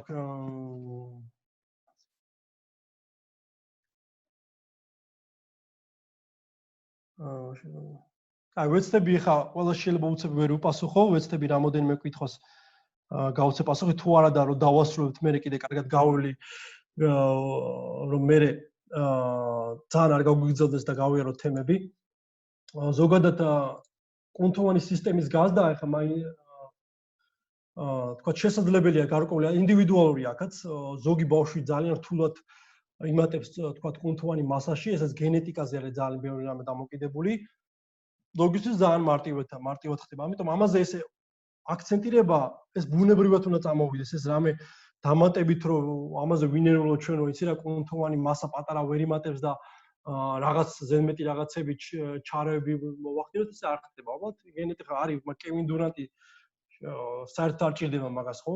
იყოს თქვა რომ ისეთი როგორც ლებრონ ჯეიმსია, თავისი სხეულის და შესაბამისად ისეთი ტიპის ვარჯიშებს იღებს, რაც მას ჭირდება. აქედან გამომდინარე, ვიცოდეთ რეალურად რა მოთხოვნილებას საჭიროებს ეს სპორტი იქნება, ხა შეიძლება რაგბში უფრო მეტად საჭიროება იყოს, ხო ამის. კალათბურთში შეიძლება უფრო ნაკლებ საჭიროება. ამიტომ ჩვეულებრივი ბუნებრივი სახით ამაზე აქცენტები შეიძლება მოხდეს სწორი ვარჯიშებით და ამაში უკვე შევხედათ ბავშვი რამდენად აქვს მიდრეკილება კუნთოვანი მასის მომატებაზე თუ არ აქვს. ყველას თანაბრად ვერ ექნება. მოდი ახლა თემებს გავივლი, ჩემ თემებს, თორე შეიძლება უბრალოდ ძალიან ბევრი კითხვა იყოს და გაგვიძლიათ, ამიტომ რაღაც კითხვები შეიძლება ამოვწუროთ, მოდი ჩემი თემა და მე ბოლოსკენ უკვე კიდე დამატებით დავჩერ და გავიაროთ ჩვენი ეს საკითხი. აი, მოდი გადავიდეთ ახლა შემდეგ საკითხზე. ეს არის გახურება და გაწელვა. ანუ ძალიან მნიშვნელოვანია, როგორ შეიძლება რომ ოპტიმალურად მოვამზადოთ სპორტსმენი კალათბურთისთვის. ეხლა შეიძლება სხვადასხვანაირი ტიპის მომზადება ჭირდებოდეს, თქვათ, კალათბურთელს, სხვანაირი ტიპის მომზადება ჭირდებოდეს, შეიძლება ტანმოვარჯიშეს და ასე შემდეგ, მაგრამ ზოგადად თუ გავითვალისწინებთ, რომ კალათბურთი ასევე იმასაც, რომ კალათბურთი არის დინამიური სპორტი, გახურებაც და მომზადება ვარჯიშისთვის უნდა იყოს მაქსიმალურად დინამიური. ანუ ნიშნავს რა, რომ მოძრაობაში უნდა ხდებოს ყველაფერი, არ უნდა ხდებოდეს, ახლა არის ხოლმე მომენტი, მაგალითად, როდესაც კი გუნდი თქვა თავიდან იწყებს რა წრეებს არტყავს, დაარტყავს რამოდენიმე 5 წრეს, მე დაждდება, ეს ბავშვები იქნებიან თუ პრინციპში პროფესიულ დონეზეც ხდება, დაждდებიან და მე 15 წუთი იწელებენ. რეალურად ეს რამდენად გეხმარება იმაში, რომ შენ მე უკვე ჩაერთო ზეინტენსიურ აქტივობაში, როგორც არის კალათბურთის თამაში, ხო? უცებ წარმოიდგინე შენ ახლა იძულე 5 წუთი, მე თქვა და 15 წუთი იწელებოდი ადგილზე და მე ბრა უცებ დაიწყო თამაში და შენ გიწევს გაქცევა, ახტომი, ფეთქებადი მოძრაობის გაკეთება, შენ მომამზადე ამით ხეული, მე ვფიქრობ არ მომამზადე და ამაზე პრინციპში ამაზე კვლევაც დაიდო რამოდენიმე, რამდენად ეფექტურია სტატიკურ გაწევლაზე აქ საუბარი, რამდენად ეფექტურია სტატიკური გაწევლა ვარჯიშის წინ თუ არა და ამ კვლევის შედეგად დადგინდა, რომ დინამიური გახურება, როგორც არის თქვა, ყველაფერს აკეთებ მოძრაობაში. შენ შეიძლება იწელები, მაგრამ შენ არ იწელები თქვა ერთ პოზიციაში არ ხარ, თქვა 20-30 წამი. შენ ამ ყველაფერს მოძრაობაში აკეთებ. შეიძლება იყო დაწოლილი, მაგრამ აკეთებ, თქვა დაიჭირე 1-2 წამის განმავლობაში, მე შეცვალე პოზიცია. ანუ შენ მაქსიმალურად მოძრაობაში ხარ, რომ სხეულის ტემპერატურა არ დაეცეს. და შენი მიზანი რომ პირიქით სხეულთან კი არ დაეცეს 2-3 გრადუსის პირიქით აღამაღლო. ამიტომ უპირატესი კალათბურთისთვის და პრინციპში ყველა დინამიური სპორტის არის დინამიური ტიპის გახურება. როდესაც მოძრაობაში ხარ და აკეთებ ისეთი ტიპის გახურებას, რომელიც არის მიმიკური სპორტისა. თუ თქვათ, მე მოედანზე გიწევს შენ ახტომები, შენ გიწევს დაცვითი მოძრაობები, შენ გიწევს გაქცევა, ამ ყველაფერს უნდა ჩართული უნდა იყოს გახურების შედარებელი დაბალი ინტენსივობით. რომ სხეულისთვის უკვე ინფორმაცია მიღებული აქვს სხეულს, იცი რა, მე ეს მოძრაობები უნდა გავაკეთო და მე ამისთვის უკვე მზად ვარ. და ალბათობა იმისა, რომ ტრავმა მოხდეს უკვე ნაკლებია. გაწევლას თავის როლი კისრია, გაწევლა უფრო ამ შემთხვევაში ოპტიმალური იქნება, როდესაც თქვა ვარჯიში მორჩება, თამაში მორჩება და მერე უნდა გაიწელო თქვა დაწექი, დამშვიდები წყნარად, სუნთქვაზე ორიენტირება და მერე ხდება უკვე დაწექი, გაიწელე, გაიჭირე თქვა სხეული ერთ პოზიციაში 20-30 წამი გააჩერე და ასე შემდეგ. უფრო ოპტიმალური შემთხვევაში არის გაწევლები ვარჯიშის ან თამაშის მერე, ან ყველაზე იდეალურია ძილის წინ. მაგრამ სხვათა შორის თუ გვინდა რომ გაწევლობსაც კარგი შედეგი იქონდეს, თქვა მორჩით ხო თქვენ ვარჯიში. კარგი იქნება, როდესაც სანამ თქვა გქონდა თქვენ ინტენსიური ვარჯიში, თქვა 5-5-ზე თამაში, მორჩით ვარჯიშს, ეგრევე არ არის კარგი რომ მორჩით გუნდი ვარჯიშს და ეგრევე იწელებ. არა, ჯობია რომ ორგანიზმი გააგრილოთ, ანუ გაგრილდეს, ეს იქნება თქვა ჯარიმების სროლა, ეს იქნება შედარებით დაბალი ინტენსივობით თქვა სროლები, რაღაც ტიპის ვარჯიშები და მერე ამის შემდეგ გუნდი გადადის გაწევლაზე. ეს ამ შემთხვევაში უფრო უკეთეს შედეგს მიიღებ და უფრო მეტად სასარგებლო იქნება ის გაწევლაც. მაგრამ ეს არ ნიშნავს თქვა რომ საერთოდ არიან მოთამაშეები თქვა რომელიც გზნობს კარგად და თუ ის თამაშის წინ ინდივიდუალურად ცალკე გაიწელება ის უკეთესად გქონდა. პრობლემა არ არის.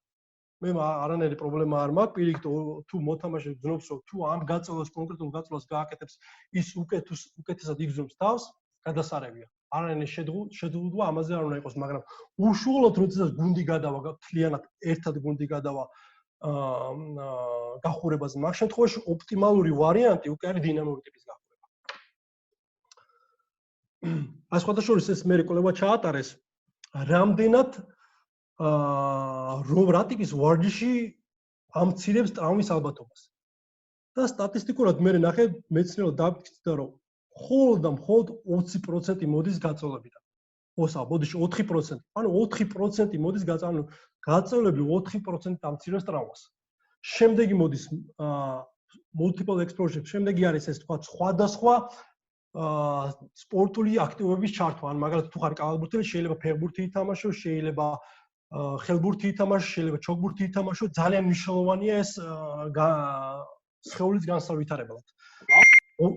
38% მერე მოდის პროპრიოცეფცია, ეს არის ბალანსის ტიპის ვარჯიშები, რომელზეც სხეულის ცდილობს დაიცვას კოორდინაცია, როდესაც შეიძლება თვალდახუჭული ტიპის ბალანსი, შეიძლება სხვადასხვა ტიპის ვარჯიში, რომელზეც თვალის და ხელის კოორდინაცია ხდება. ანუ ძალიან მნიშვნელოვანია ეს ტიპის ვარჯიშები, 45 ფეხშიშველა ტიპის ვარჯიშები, ფეხშველებს ააკეთებ ვარჯიშს 45% და ყველაზე პირველ ადგილზე არის 79% არის ძალისმიერი ტიპის ვარჯიშები. ძალისმიერი ტიპის ვარჯიშები საკუთარი სხეულწონად წონით ვარჯიშები და წარმოიდგინეთ ტრავმას ამცირებს 79%-ით ძალისმიერი ტიპის ვარჯიშს. აქედან გამომდინარე, როგორც ვისაუბრეთ, ესაც უნდა მივაწოდეთ ბავშვებს, მნიშვნელოვანია და მით უმეტეს პროფესიონალებს იცოდნენ, რომ ტრაუმის ალბათობა გაცილებით ცილდება, თუ შენ ჩართული ხარ სწორ და სპორტის შესაბამის ფიზმომზადების პროგრამაში. ანუ 79% ძალიან დიდია, თითქმის ამცირებს 1/3-ით სერიოზულ ტრავმებს, რომელიც შეიძლება ფიზმომზადების გარეშე გამომწვევი იყოს ამის. ერთი დეტალი კიდე სანამ თქვა არის ესეთი აქტიურად ვიყენებთ ჩვენ მე სავარჯიშო დარბაზში და თქვა ეს ამ კონკრეტულ შემთხვევაში ხა განახებთ მაგალითს რომელიც არის ეროვნული ნაკრების ვარჯიშია. როდესაც თქვა თქვენ მორჩებით გახურებას, დინამიური გახურებას, სანამ თქვა გადახვალთ თქვა სანამ დალევს გუნდი წყალს და მე უკვე საკალათბურთო ვარჯიშს დაიწყებს. აი მსგავსი ტიპის ვარჯიშები რო ჩართოს ძალიან კარგია. ანუ ნერვული სისტემის გაღიზიანების შემთხვევაში. რატო? ზოგადად თუ ასე ვთქვათ ნერვული სისტემა არ გააღიზიანე, ის კუნთი, კონკრეტული კუნთი ვერ გააქტიურდება. შეიძლება შენ მთელი ვარჯიში ჩაატარო ისე რომ რაღაც კონკრეტული კუნთი საერთოდ აქტივობაში არ იყოს. ამიტომ მსგავსი ტიპის ვარჯიშები ძალიან მნიშვნელოვანია, რომ სხეული და გონება და ნერვული სისტემა მოამზადოს ვარჯიშისთვის. ამ შემთხვევაში ახლა ეს არის გუნდური ვარჯიში, ქვევით ნახეთ ორი წყვილებში არიან და ქვევით ფიშკადებს, კონუსი. ჩავრთავთ. შეიძლება ცოტა შეფერხებით იყოს, მაგრამ მე ვეცდები პარალელურად აგიხსნათ, თუ შეფერხებით არის კადრი.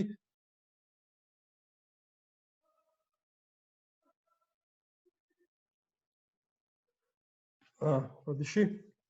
ანუ ამ შემთხვევაში რა ხდება? ერთმანეთს ეჯიბრებიან. მე კარგი ისაა, რომ დაცვის პოზიციაში არის. ხოთა მიახლოები ვარ საკალათბურთო მოძრაობა დაცვის პოზიციაში არიან. ჩემ ნიშანზე ხდება, თქვა მე ვეუბნები მხარზე უნდა მოიკიდო ხელები. თავზე უნდა მოიკიდო. საჯდომზე უნდა მოიკიდო. როცა ვეუბნები ფიშკა, მე ვის დაასწრებ ფიშკა უნდა იყოს. და ერთო ბოდიშით. ნახეთ.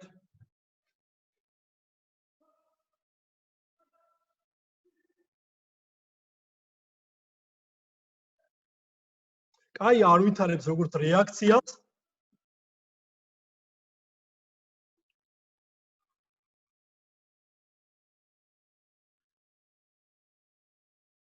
იგივე უკვე მოძრაობაში.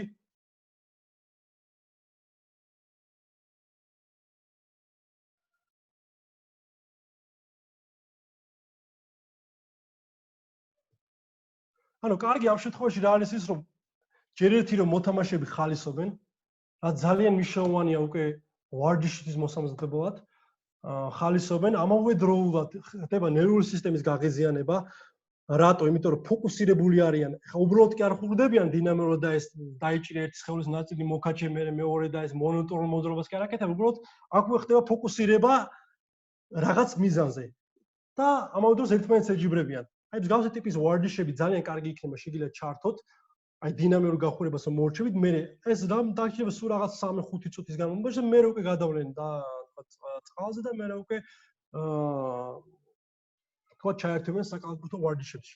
ძალიან კარგი ესეთი ტიპის ვარჯიში შეიძლება იყოს, იქ თქვა დაჭეროვანა შეიძლება იყოს დაუგდებელი ბურთით ვარჯიშები, ან მსგავსი ტიპის ვარჯიშები, რაც უფრო მეტად ჩართავთ ხოლმე, მით უფრო კარგი იქნება და თქვენ თვითონაც ნახავთ, რომ თვითონ უფრო მეტად მობილიზებული ჩაერთვებიან უკვე თვითონ საკალათბურთო ვარჯიშზე.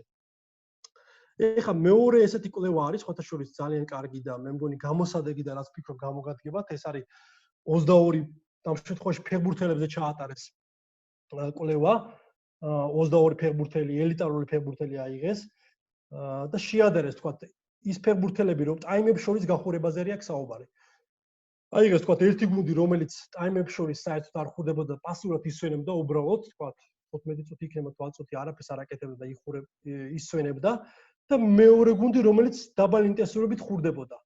საბოლოო ჯამში აჩვენეს, რომ ის გუნდი, რომელიც ტაიმებს შუაში ხურდებოდა, გაცილებით ნაკლები იყო სისწრაფის დაქვეითება და 3.1% მაღალი იყო ნახტომი. მეორე ტაიმის დასაწყისში 3.1% შეიძლება პატარა მოგეჩვენოს, მაგრამ ძალიან დიდი უპირატესობაა როდესაც უკვე გადავდიხართ ისეთ ფაზაში, რომ გუნდი უკვე იღლება, მეორე ტაიმი იწყება, დაღლება მატულობს და მან ამ ხელა პროცენტის უპირატესობა უკვე ძალიან დიდი მნიშვნელობა აქვს. ამიტომ მე ვფიქრობ, ძალიან კარგი იქნება რომ ჩართოთ, თქვა შეიძლება თქვა ტაიმებს შორის ისაუბრეთ, მაგრამ კარგი იქნება 5 წუთი დაიტოვოთ, რომ გუნდი გავიდეს და ის ლეაფები იქნება თუ რაღაცა ყველამ გააკეთოს, რომ თამაშს უკვე მეორე ტაიმს მაქსიმალურად აქტიურად დაიწყონ. კარგით, ეს რაც შეეხება გახურებას. რამე კითხვა ხო არ არის, უცებ თქვა გავცემთ და მე გადავალთ უკვე თავარ ძირითადზე, როგორც არის დაცვა. კარგით, გადავიდეთ ახლა დაცვაზე. ახლა აქცენტირებულად დღეს მაინც დაცვაზე იქნება. მე როგორც გითხარით, ვიდეო კოლაჟი გავაკეთე, სადაც უკვე რა არის, ვისაუბრებთ რა არის ოპტიმალური დაცვის მოძრაობა. ბევრი სხვადასხვა მოსაზრება არსებობს, სხვათა შორის დაცვაზე სწორი პოზიცია როგორ უნდა გადავაადგილდეთ. თქვა ესა თქვა სლაიდებს რომელსაც ეძახიან, ხო, არის მოსაზრება, რომ ფეხები ერთმანეთთან ახლოს არ უნდა მივიდეს. დაახლოებით ხის დონეზე უნდა იყოს მუდმივად და ისე უნდა მოძრაობდეთ. მე ვფიქრობ, რომ ეს მოსაზრება შედარებით მოძველებულია და ნაკლებად ეფექტურია.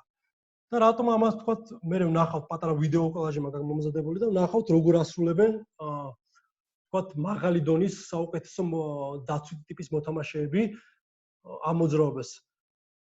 შენი მიზანია რეალურად ძალიან რთულია მოთამაშე რომელიც არის ბურთი და შპილის სახით შენსკენ მოდის მხოლოდ სლაიდებით, ასე ვთქვათ, გვერდითა ლატერალური მოძრაობით გააჩეროს. ამიტომ შენი მოძრაობა უნდა იყოს მაქსიმალურად მიმიკური მისი მოძრაობის. ანუ ეს შეიძლება იყოს დაგჭირდეს ჯვარედინი ნაბიჯი, შეიძლება დაგჭირდეს და crossover defense, ასე ვთქვათ, შეიძლება დაგჭირდეს running defense, მე მგონი თავმოწმელმა ილაზურუსმა ისაუბრა ამასთან დაკავშირებით ნაკრებში ჩვენ აქტიურად ამაზე მიდის ყურადღების გამახვილება, რომ სირბილით დაცვა, ჯვარედინი ნაბიჯები, რაც გაცილებით ეფექტურია, ვიდრე თქვათ მხოლოდ სლაიდები და ფეხები ერთმანეთთან ახლოს არ მივიდეს და ლატერალურად იმოძრავენ. აი ახლა მაგალითად ნახავთ თქვენ კობი ბრაიანტია, რომელიც Dwayne Wade teachers და დაუკვირდით როგორ მოძრაობს და რა ტიპის მოძრაობებს აკეთებს კობი ბრაიანტი. და ნახეთ, კარგი მაგალითია ზუსტად strong hand defense ამ შემთხვევაში მარჯვნივ არუშეს Wade და რა ტიპის მოძრაობებს იყენებს კობი ბრაიანტი მთელი თავიდან დასაწყისიდან მომამდე. აი დაუკვირდით არუშებს თქვათ მარჯვნივ, წავიდა crossover-ი დაუდგა წინ. აქტიური ხელები არუშებს იქით crossover-ი დაუდგა წინ.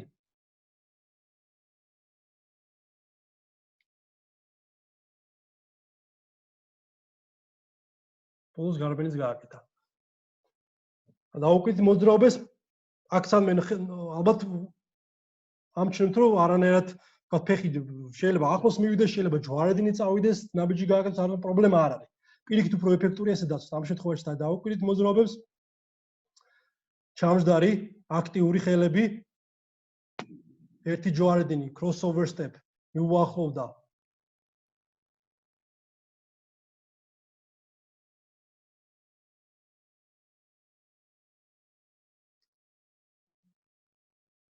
ერთი crossover, ორი crossover, running defense, აქტიური ხელები. ბუმ. ანუ რეალურად უფრო ოპტიმალური არის კომპლექსური, არ მარტო სლაიდები კი არა, თქვენ უნდა იყოს ჯვარედინი, შეიძლება კომპლექსური იყოს, შეიძლება სლაიდების გამოიყენო, შეიძლება ჯვარედინი ნაბიჯის გამოიყენო, ჯვარედინი დაცვას გამოიყენო, სირბილში დაცვას გამოიყენო, ანუ არ უნდა იყოს ერთ კონკრეტულ მოძრაობაზე აქცენტირებული. და როგორც ნახეთ, უმეტესად შემთხვევაში ხდება ჯვარედინი ნაბიჯი, ჯვარედინი დაცვა, crossover defense. ამიტომ ვარჯიშებზე როცა დაცვის მოძრაობაზე იმუშავებთ, შესაბამისად ესეთ ტიპის მოძრაობებზე უნდა იყოს აქცენტირება გაკეთებული. თუ ბავშვი თქვა ჯვარედინი ნაბიჯს გააკეთებს, თქვა ეს არ ნიშნავს რომ ცუდია. პირიქით, შეგიძლიათ ამაზე აქცენტირებაც გააკეთოთ და ამაზე გაამახვილოთ ყურადღება თავიდანვე ბავშვებთან. ეს გავიარეთ, ბატონო, მე მგონი ეს ჩვენ მე მაგალითად ვიდეო უკვე გაკეთებული, სადაც მე კონკრეტულად რამოდენიმე ვარჯიშს განახებთ, იქ ვიდეოში არის, რასაც ავტვირთავ, იქ უკვე ვარჯიშები არის, როგორი ტიპის ვარჯიშები გავაკეთოთ, რომ დავეხმაროთ crossover defense-ისთვის. და იქ მე უკვე კოლაჟიც არის საუკეთესო დაცვების. ეხლა გადავართ კიდე ერთ თემაზე, რომელსაც წესით არ მქონდა გეგმაში, მაგრამ მე ვფიქრობ, რომ შესაძლოა თქვენთვის საინტერესო იყოს.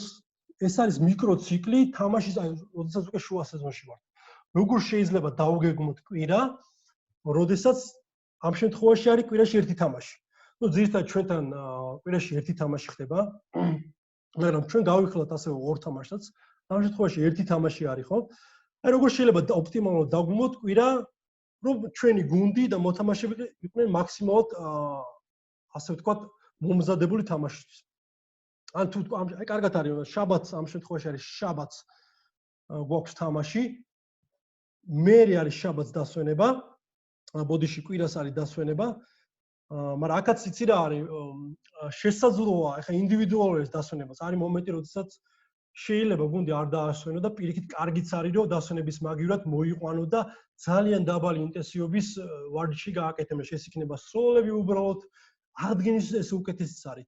მაგრამ იმ მოთამაშეებს, რომელმაც არ ითამაშეს ან ნაკლები დრო ითამაშეს, იმას პირიქით ჩაულებრივი ტიპის ვარჯიში ჩაუტარო. იმიტომ რომ წარმოიდგინეთ, თამაშის დღეს არ მოუწია თამაში, შენ თუ შაბათსაც კიდე მომდევნო დღესაც კვირასაც დაასვენ, საერთოდ გამოდის ორი დღე არაფერი არ გაუკეთე. ამიტომ ძალიან ბევრ რაღაცას ბევრ დროს კარგავ. ამიტომ კარგია, როდესაც მეორე დღეს შესაძლოა რომ ან დაბალი ინტენსივობით ვარჯიში გააკეთო, ან უბრალოდ სრულის დამეხედით თქვა, რომ იცი რა, ვისაც სრული გაქვთ, რომელმაც ბევრი დრო ითამაშეთ, თქვა, ასე თქვა, თქვენ დაისვენეთ, ვისაც სრული გაქვთ, მოდით, ივარჯიშეთ. მაგრამ დანარჩენი მოთამაშეები, რომელსაც არ მიგიღია, თქვა, ბევრი დრო არ მოგიწიათ, იმათმა ჩვეულებრივ ვარჯიში ჩაატარეთ. ამ შემთხვევაში კვირა განვიხილეთ, მერე თუ დაასვენებთ კვირას, ორშაბათი უნდა იყოს რეგენერაციას. ანუ არანაირი ტეიპი ამ შემთხვევაში ვინც ეხა ჩვენთან ვინც ეხა ესწრება რაგბის და სხვა სპორტის წარმომადგენლებს, ტეიპი ჩვენ შემთხვევაში ნიშნავს, რომ კოჭის სახსარი ტეიპდება და ეს ნიშნავს, რომ ვარჯიში არის კონტაქტური.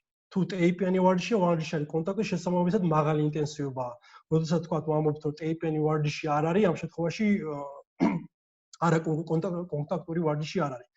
ამ შემთხვევაში რეგენერაცია როცა არის, ჩვენ ტეიპიანი ვარჯიში არ გვაქვს, აღდგენითი ტიპის ვარჯიშია, რომელიც არ ვიცი შეიძლება სროლებზე და ტექნიკაზე აქცენტირებული იყოს, მაგრამ არ ვაკეთებ ტეიპიანი ვარჯიშს. მერე თქვა აქ არის ტექნიკური ვარჯიშია, რომელიც უკვე ტეიპიანი ვარჯიში არის, მაგრამ ნახეთ, გვერდზე არის ჩვენ ინტენსივობა მოცემა. თქვა თამაში, როდესაც არის competition ვაწერია, თამაში არის უკვე მაღალი ინტენსიური, 90-100% და ასე შემდეგ.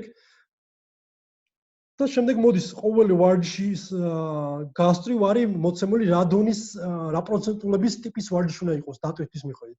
და მერე მოდის თქვა 60-70-80%-დან დატვირთვა, მერე მოდის ტექნიკური ტიპის ვარჯიში და მერე თქვა ხუთშაბათი და პარასკევი ისევ ჩამოვდივართ ქვევით. ტემპს ვაგდებთ, რომ ისევ და ისევ თამაშისთვის იყოს მაქსიმალურად ასე თქვა სვეჟად, როგორც იტყვიან და თამაშისთვის ხნეთ გუნდი მზად, რომ უკვე თამაშთვის მზად იყვნენ. ეს შემდეგი თქვა მოდული, თუ იმ შემთხვევაში გვაქვს კვირაში ორი თამაში, ამ შემთხვევაში გვაქვს 4 შაბათი და ბატონო, კითხვა დაგისვა შეიძლება? კი ბატონო. აი ეს ციკლი მაგალითად პროფესიონალებისთვის გასაგებია და აი 16 წამლებში დაახლოებით იგივე ან ბავშვებშიც იგივე ციკლი არის ინტენსივობის. იცი რა, ინტენსივობის ხრივ შეგიძლია იგივეც იყოს ბავშვების შემთხვევაშიც. ეხლა 16 წლის ასაკი მithumedes არ არის პრინციპში პატარა ასაკი უკვე რაღაც დონეზე პროფესიულ დონეს ითავსებენ, ამიტომ შესაძლებელია რა თქმა უნდა მსგავსი ტიპის გამოიყენონ, მაგრამ ამ ასაკში ბავშვები შეიძლება ინტენსივობა უფრო მეტად მაღალი იყოს. შესაძლებელია უფრო ინტენსივობა მაღალი იყოს, უფრო მეტად, იმიტომ რომ მეტი ბავშვი, მაგასაკის ბავშვს აქვს უნარი, რომ მეტი ინტენსივობას გაუძლონ. ვიდრე თქვათ პროფესიულ დონეზე ასაკი და შეიძლება პროფესიულ დონეზე შენ ორჯერადი ვარჯიშები გქონდეს. იმიტომ რომ გასათვალისწინებელია ხა პროფესიონალი ათლეტი გარდა იმისა, რომ მისთვის თქვათ დატვირთვა აქვს თვითონ სპორტული, ზოგს ოჯახი ყავს ის რაღაც სტრესი არის კარიერული დონეზე, ოჯახის დონეზე და სხვადასხვა სტრესი არის გასათვალისწინებელი და ბავშვის შემთხვევაში მას მეტი ენერგია ჰქონდეს და მეტი უნარი ჰქონდეს ვარჯიშის სამტანობის. ამიტომ რაღაც დონეზე შეიძლება 16 წლის ასაკის ბავშვების ინტენსივობა უფრო მაღალი იყოს. ან ისაც პრინციპში შენ თუნდაც ტრენერი როგორც ხარ, შეიძლება შეხედო, ჰქონდეს უნარი, რა იცი რა, აქვს უნარი შენ მოთამაშეებს უფრო მეტი ინტენსივობა აიტანონ და შეასრულო, მაგრამ კიდევ კარგი იქნება უბრალოდ თუ თამაშზე მოდიხარ, ინტენსივობა ნიშნავს იმას, რომ მოცულობა და ვარჯიში უნდა იყოს ნაკლები. ანუ თუ თქვა შენ 4 შაბათს გქონდა 2 საათიანი ვარჯიში, თამაშთან ვაუახლოვდები 2 საათიანი ვარჯიში აღარ უნდა იყოს, უნდა იყოს თქვა საათნახევარი, 1 საათიანი ვარჯიში, მაგრამ ინტენსივობა შეიძლება შეინარჩუნო შენ. მაგრამ იყოს მოკლე ვარჯიში. მოხდებით?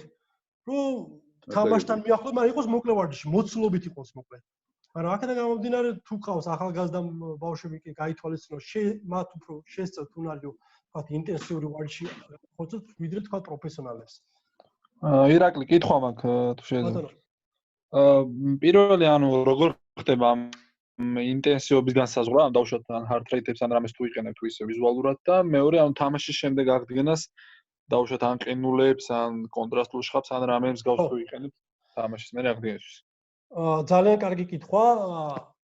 ზოგადად ეს მონიტორინგი არ არის ხა როგორც ვიცით იაფიფუფუნება. მე როგორც ვიცით ჯერ ესე გუნდურ სისტემა მე ვიცი რაგბისტებს ძალიან კარგი ნაკრებში არის ეს დანერგილი, ძალიან კარგია და რა ეს არის ისეთი ასპექტი რომელიც ახალ მომავალში გვინდა რომ ნაკრებში ეროვნულ ნაკრებში და ასაკობრივ ნაკრებებში დაინერგოს, მაგრამ ამ ეტაპში მე ვიყენებ კონკრეტულად მე რამოდენიმე მოთამაშებისთვის მაქვს სპეციალური თქვა მონიტორინგის სისტემა, რომელსაც ინდივიდუალურად თქვა გუნდურს ყველას ერთად ვერ უკეთებ, იმიტომ ამის საშუალება ჯერ არ არის, მაგრამ რამოდენიმე მოთამაშეს თქვა შემიძლია მონიტორინგი თქვა ერთ დღეს 3 მოთამაშეს გავუკეთე, მეორე დღეს დარჩენილ მოთამაშეებს და ამით რაღაც დონეზე ინფორმაცია რომ მივიღო ვირა დონეზე არის ფორმაში. მაგრამ ძირითადად ჩემ შემთხვევაში მარტივ დონეზე არის სიტყვიერი საუბარი კომუნიკაციის დონეზე. ხდება ურთიერთობა, ანუ ვესაუბრები, რამდენად დაღლილია, მაგალითად არის ხა მე შემიძლია თქვა ავტვირთო თუ დაგაინტერესებს ვისაც შეიძლება მომწეროთ, მე შემიძლია გრაფა არის სპეციალური. როდესაც მოთამაშე როგორ აღიქმავს, რამდენად დაღლილია. და ეს ქულათა სისტემით აფასებს. ანუ მე უგზავნი ამ გრაფას, რომელიც არის 1-დან 10 ქულამდე და ის აფასებს რა დონეზე არის დაღლილი. ან რა დონეზე განიცადა მან დაღლილობა ვარჯიშის პროცესში. და ახლა კლუბის და ნაკრების დონეზე მე ამ მოთამაშეებს ყოველი ვარჯიშის მე უგზავნი და მე მოთამაშე მეუნება, იცი რა, დღევანდელი ვარჯიში 10 ბალელი სისტემიდან იყო ჩემთვის 6. ანუ 6 ქულას შევაფასებ როგორ 6 ქულა, ანუ ნაკლებად დაღლილი. ანუ სადაც 60% იყო ჩემთვის დაღლილობა. ვიღაცამ ინდივიდუალურად ყველა 6 არის, ზოგისთვის შეიძლება 10% მაქსიმალური იყოს, 10 ქულით შეაფასოს. ზოგმა შეიძლება შეაფასოს 2 ქულით. აქედან გამომდინარე მე ინფორმაცია მაქვს და მე ინფორმაცია მაქვს ეს მოთამაშე დაღლილია. და შემდეგ უკვე როგორც თავიდან უსაუბრობ, ამიტომ არის მნიშვნელობა კომუნიკაცია ფიზმომზადების და მთავარი მწვრთნელის, რომ მე მოვუნები ფიზმომზადების მთავარი მწვრთნელის, რომ იცი რა, მოთამაშე რეალურად მე ვფიქრობ ეს მოთამაშე ცოტა დაღლილია. და მოდი თუ აკეთებინებ თქვა ყველას ერთად ამას, ამისთვის მოდი ოდნავ ნაკლები გააკეთებინებ. ეს შეიძლება პირდაპირ არ იყოს. შეიძლება თქვა კონდეს კონტაქტური ვარჯიში და იცი რა, მოდი ზამენა შეცვლა გააკეთებინო და დაასვენო. ისე რომ მოთამაშე შეიძლება არ და გუნდსაც არ აგზნობინო რომ არ იყოს რომ შეგნებულად ამას ვასვენებ. ხდები? ამიტომ მნიშვნელოვანია ახლა მე მაქვს ინფორმაცია, მე ვფლობ ამ ინფორმაციას, თავადაც რომ ხო არ იცის ეს ინფორმაცია. ამიტომ მე ვაწევ კონკრეტულად მწვრთნელს რომ მოთამაშე შედარებით დაღლილია, ან შეიძლება სტრესიგა, შეიძლება იცი რა, კარგად ჩაატარა ვარჯიში, პრობლემა არ არის, მაგრამ იმ წავიდა სახში რაღაც პრობლემები ქონდა, რაღაც შემთხვევა და მეორე დღეს მოვიდა თქვა სტრესი განიცადა, რაღაც პრობლემები აქვს, არ არის მზად სხეულის. ეხლა იგივე რომ მოთხოვო ძალიან რთულია. აქედან მოდის სხვადასხვა ტრამვები. აქედან გამომდინარე ეს ინფორმაცია უკვე გააქვს, შენი მიზანია როგორც სანამ ვარჯიში დაიწყება, რომ ესაუბრო ყოველ წელს როგორ გძნობ თავს, მზად ხარ ვარჯიშის თუ არა, ელემენტარულად შეიძლება, იცი რა, შეიძლება პირდაპირ არ ვკითხო, მაგრამ იცი რა, უყურებ მოთამაშეს და გძნობ რა, რამდენად მზად არის, ეხლა სანამ ვარჯიში დაიწყება 20-30 წუთი ხო გუნდი იკრიბება, ხო რაღაც საკეთებს, ზოგი იგზნობა რა, რამდენად მზად არის თუ არ არის მზად. და აქედან გამომდინარე შენ შეგიძლია პროცესშივე ეს მიიღო ეს გადაწყვეტილება და კორექტირებები მოახდინო. ასე რომ მონიტორინგის სისტემა ძალიან კარგია, რასაც ახალ მომავალში უკვე ნაკრებში, ეროვნულ ნაკრებში დაიგემება, სადაც ყველა მოთამაშეს ექნება მონიტორინგის საშუალება და უკვე გვექნება ინფორმაცია, მაგრამ საკლუბო და ის დონეზე ხდება ამის მონიტორინგი როგორც სიტყვიერად, ასე ვთქვათ, გრაფიკი, ვთქვათ, რამოდენიმე მოთამაშე შეიძლება დავტესტო ინდივიდუალურად.